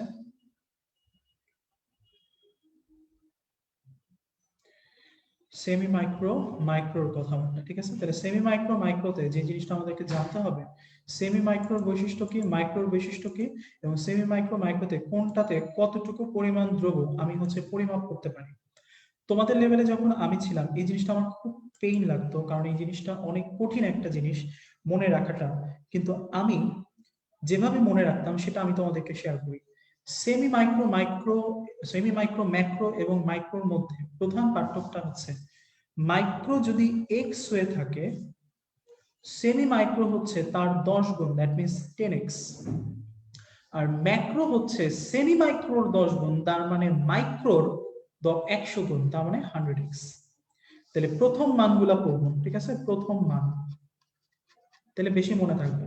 তাহলে দেখো মাইক্রোটা মুখস্থ করবা 5, তাহলে সেমি মাইক্রো তার কয় গুণ? 10 গুণ। তাহলে 5-এর 10 গুণ কত? 50। তাহলে 50 মানেই হচ্ছে 0.05 গ্রাম। ঠিক আছে, আর 5-এর 100 গুণ মানে হচ্ছে কত? 500 ভাইয়া। 500 মিলিগ্রাম মানেই কি? 0.5 গ্রাম। ঠিক আছে, তাহলে এটা 10x হইলে এটা 10x, এটা 100x। ওকে, মুখস্থ শেষ। আবার খেয়াল করো, আয়তনের ক্ষেত্রে যদি বলে, তাইলে এইটা যদি 0.2 হয়ে থাকে, মুখস্থ করলাম, তাহলে এইটা হবে তার 10 গুণ। তাহলে 0.2 এর 10 গুণ মানে কত? 2। আর এটা হবে তার 100 গুণ, দ্যাট মিনস এইটার 10 গুণ। তাহলে 2 এর 10 গুণ হচ্ছে কত? 20। ঠিক আছে, খুব সহজ। তাহলে এটা x হইলে এইটা 10x হবে, এটা 100x হবে। মনে থাকবে সবার, এটা যেন সবসময় মনে থাকে। ঠিক আছে, আচ্ছা। এইবার খেয়াল করো, পার্থক্য শেষ হয়, আরো পার্থক্য বাকি আছে, এগুলো আমি লিখে নিয়ে আসছি। তাইলে প্রশ্ন আসে যে হচ্ছে এই সেমি মাইক্রো মাইক্রো কোনটা পরিমাপের জন্য আমার কি কাজে লাগে, কোনটাতে পরিবেশ দূষণ বেশি হয়, কোনটাতে সময় বেশি লাগে। তাহলে আমি মনে রাখবো ম্যাক্রো যেহেতু বড়, বড় না ভাইয়া? কত? এটার ভর পরিমাপ করা যায় হচ্ছে 0.5 গ্রাম, এটার হচ্ছে তোমার আয়তন পরিমাপ করা যায় হচ্ছে তোমার 20 ml এই পর্যন্ত, তার মানে এটা অনেক বড় জিনিস। তাহলে বড় জিনিস মেজার করার জন্য বড় যন্ত্র লাগবে, নাম হচ্ছে কি মেজারিং সিলিন্ডার। আর সেমি মাইক্রো মাইক্রো দুইটাই হচ্ছে ক্যাপিলারি টিউব দিয়ে মেজার করা যায়। কি ধরনের ক্যাপিলারি? এটা তার নামের সাথে অ্যান্সার। যেমন সেমি মাইক্রোতে ইউজ করব সেমি মাইক্রো ক্যাপিলারি টিউব, মাইক্রোতে ইউজ করবো, এটা সরি ম্যাক্রো হবে না, এটা একটু ভুল দেওয়া আছে ভাইয়া, এটা হবে হচ্ছে মাইক্রো, একটু কারেকশন করে নাও, এটা হচ্ছে মাইক্রো, ঠিক আছে। এই মাইক্রো হবে হচ্ছে মাইক্রো ক্যাপিলারি টিউব। ওকে, এখন ম্যাক্রো যেহেতু একটা বড় যন্ত্র, বড় জিনিসের কাজ করতে একটু বেশি সময় লাগে, এই জন্য পরীক্ষাকালীন সময়টা বেশি লাগবে। সেমি মাইক্রোতে তার চেয়ে কম, মাইক্রোতে নগণ্য। আবার ম্যাক্রো যেহেতু বড় জিনিস, তার মানে এটা বর্জ্যের পরিমাণটাও বেশি হবে, তাহলে পরিবেশ দূষণ অধিক করে, আর সেমি মাইক্রো ম্যাক্রোতে কম হয়, ঠিক আছে। তাহলে এই কথাগুলো জাস্ট একটু মনে রাখতে হবে। স্পেশাল ইম্পর্টেন্ট হচ্ছে প্রথম 3টা পয়েন্ট, ভর কত, আয়তন কত, আর তরল পরিমাপে কোন যন্ত্রটি ব্যবহৃত হয়, ঠিক আছে। সো এই কথাগুলো জাস্ট একটু কষ্ট করে মনে রেখে দিও। ওকে, আচ্ছা আমাদের শেষ টপিকে আমরা চলে আসি, 62 নাম্বার পেজ। এই পেজটা ভেরি ভেরি ইম্পর্টেন্ট, 5টা স্টার দাও এই পেজে। এই পেজে তথ্যই আছে ভাইয়া 3 থেকে 4টা, বাট যা আছে সবগুলাই মেডিকেল কলেজ অ্যাডমিশন টেস্ট আসার মতো। ওকে, তাহলে কি আছে দেখো, আমরা সবাই জানি শরীরের যদি কোথাও তাপ লাগে বা আগুন লাগে, সবার প্রথম কাজটাই কি, পানি। তাহলে কত মিনিট ধরে পানি দিতে হবে, এটা ইম্পর্টেন্ট, 10 থেকে 15 মিনিট ধরে ঠান্ডা পানি দিতে হবে, ঠিক আছে। তাহলে এটা হাইলাইট। আবার হাতে যদি অ্যাসিড লাগে, আমি বলেই দিছিলাম যেহেতু অ্যাসিড লাগছে তুমি কি দিবা, ক্ষার দিবা, তাহলে কি দিব, 5% সোডিয়াম বাইকার্বনেট, ঠিক আছে। আবার ক্ষার দ্রবণ যদি চোখে লেগে থাকে, তাহলে ক্ষার লাগছে কি দিব, অ্যাসিড দিব, কি দিব, 5% বোরিক অ্যাসিড দিব। তাইলে হাতে অ্যাসিড, ক্ষার দিব 5% সোডিয়াম বাইকার্বনেট, চোখে ক্ষার লাগছে, অ্যাসিড দিব, বোরিক অ্যাসিড 5%, ঠিক আছে। আচ্ছা, কোথাও যদি কেটে যায় না, তাহলে কেটে গেলে কি দিতে হয়, টিংচার আয়োডিন দিতে হয়, ঠিক আছে। তাহলে আলটিমেটলি এই কয়েকটা কথা একটু কষ্ট করে মনে রাখতে হবে। বিষক্রিয়া ঘটলে আমরা কি কোনো প্রাথমিক চিকিৎসা দিব না, অনতিবিলম্বে হাসপাতালে শরণাপন্ন হতে হবে, ঠিক আছে। তাহলে সাপে কাটার রোগীর ক্ষেত্রে বা হচ্ছে কোনো পয়জনের কেসের ক্ষেত্রে অবশ্যই হাসপাতালের সাথে সাথে নিয়ে আমার হচ্ছে এই জিনিসটাকে পরিষ্কার করে ফেলতে হবে, ঠিক আছে। তাহলে আলটিমেটলি এই কথাগুলো আমাকে একটু মনে রাখতে হবে ভাইয়া। আর যে জিনিসটা পড়তে হবে সেটা হচ্ছে নিচে প্রাথমিক চিকিৎসা প্রদানের লক্ষ্য কয়টা, 3টা। একটা জীবন রক্ষা, অধিকতর ক্ষতির আশঙ্কা নিরোধ করা, আর নিরাময় উন্নতিকরণ করা, ঠিক আছে। তাহলে প্রশ্ন আসতে পারে নিচের কোনটি প্রাথমিক চিকিৎসা প্রদানের উদ্দেশ্য নয়, ঠিক আছে। ওকে, সো দ্যাটস ইট ভাইয়া, থ্যাংক ইউ অল। মোটামুটি এই ছিল হচ্ছে তোমাদের লেকচারটা আসলে খুব বেশি বড় না, লেকচারটা অনেক ছোট, কিন্তু পড়ার টপিক অনেক বেশি। কিন্তু তুমি দেখবা যে আমাদের প্রায় হচ্ছে 1 ঘন্টা 20 মিনিটের উপরে লেকচারটা হয়ে গেছে, এবং আমি আজকের ক্লাসে যে কথাগুলো বলছি ভাইয়া, সেই কথাগুলো থেকেই কিন্তু অ্যাডমিশন টেস্টের কোয়েশ্চেন গুলো হবে। সো তুমি যদি একটু কষ্ট করে এই পড়াগুলো পড়ে ফেলতে পারো, তুমি দেখবা কি যে তোমার বইয়ের 50% পড়া শেষ হয়ে গেছে। বাকি 50% পড়তে আসলে 5 থেকে 6 ঘন্টার বেশি আসলে লাগার কথা না। সুতরাং তুমি যদি জাস্ট একটু টেকনিক্যাল হয়ে থাকো এবং একটু ঠান্ডা মাথায় পড়ে থাকো, তুমি খুব ইজিলি এই অধ্যায় থেকে অনেক ভালো মার্ক ক্যারি করতে পারবে। নেক্সট দিনের এক্সামটা খুবই সহজ হবে। কেউ যদি পুরাটা নাও করতে পারো, অন্তত মেডিকেল যতটুকু সেকেন্ড বইয়ে দাগাই দিচ্ছে সঞ্জিত কুমার ভূতে, জাস্ট হচ্ছে একটু ভালো করে পড়বা। আমার মনে হয় ইনশাল্লাহ এখান থেকে একটা দুইটা যাই কোশ্চেন আসুক অ্যাডমিশন টেস্টে, তোমরা ইনশাল্লাহ পারবা, ঠিক আছে। আচ্ছা, একজন প্রশ্ন করছে ভাই রাজঅম্ল কি? রাজঅম্ল মানে হচ্ছে আমরা সাধারণত কিছু ধাতু আছে যারা সাধারণত অ্যাসিডে বিগলিত হয় না। এই ধাতুগুলা যেমন হচ্ছে গোল্ড, এই ধাতুগুলাকে বিগলিত করার জন্য আমার এক ধরনের অ্যাসিডের শক্তিশালী মিশ্রণ ব্যবহৃত হয়, যেটাকে আমরা বলি রাজঅম্ল। এই রাজঅম্লটা হচ্ছে দুইটা অ্যাসিডের মিশ্রণ, একটা হচ্ছে তোমার হাইড্রোক্লোরিক অ্যাসিড, একটা হচ্ছে তোমার নাইট্রিক অ্যাসিড। সাধারণত হাইড্রোক্লোরিক অ্যাসিড থাকে 3 মোলার আর নাইট্রিক অ্যাসিড থাকে হচ্ছে 1 মোলার। মনে রাখার সুবিধা হচ্ছে HCl লিখতে 3টা অক্ষর লাগে, সুতরাং HCl হবে 3 মোল, নাইট্রিক অ্যাসিড হবে 1। ওকে, এটাকে বলা হচ্ছে রাজঅম্ল। আচ্ছা ঠিক আছে, আমার মনে হয় হচ্ছে তোমাদের আর তেমন কোনো কোয়েশ্চেন নাই। ওকে, সো থ্যাংক ইউ ভাইয়া, থ্যাংক ইউ ভেরি মাচ। আমার মনে হয় তোমাদের এক্সাম অনেক ভালো হবে ইনশাআল্লাহ, অনেক ভালো পরীক্ষা দাও এবং সামনের দিকে হচ্ছে আরো অনেক অনেক ভালো রেজাল্ট হোক, ঠিক আছে। থ্যাংক ইউ ভেরি মাচ ভাইয়া, আসসালামু আলাইকুম। আমার জন্য সবাই দোয়া করবা, তোমাদের জন্য অনেক দোয়া।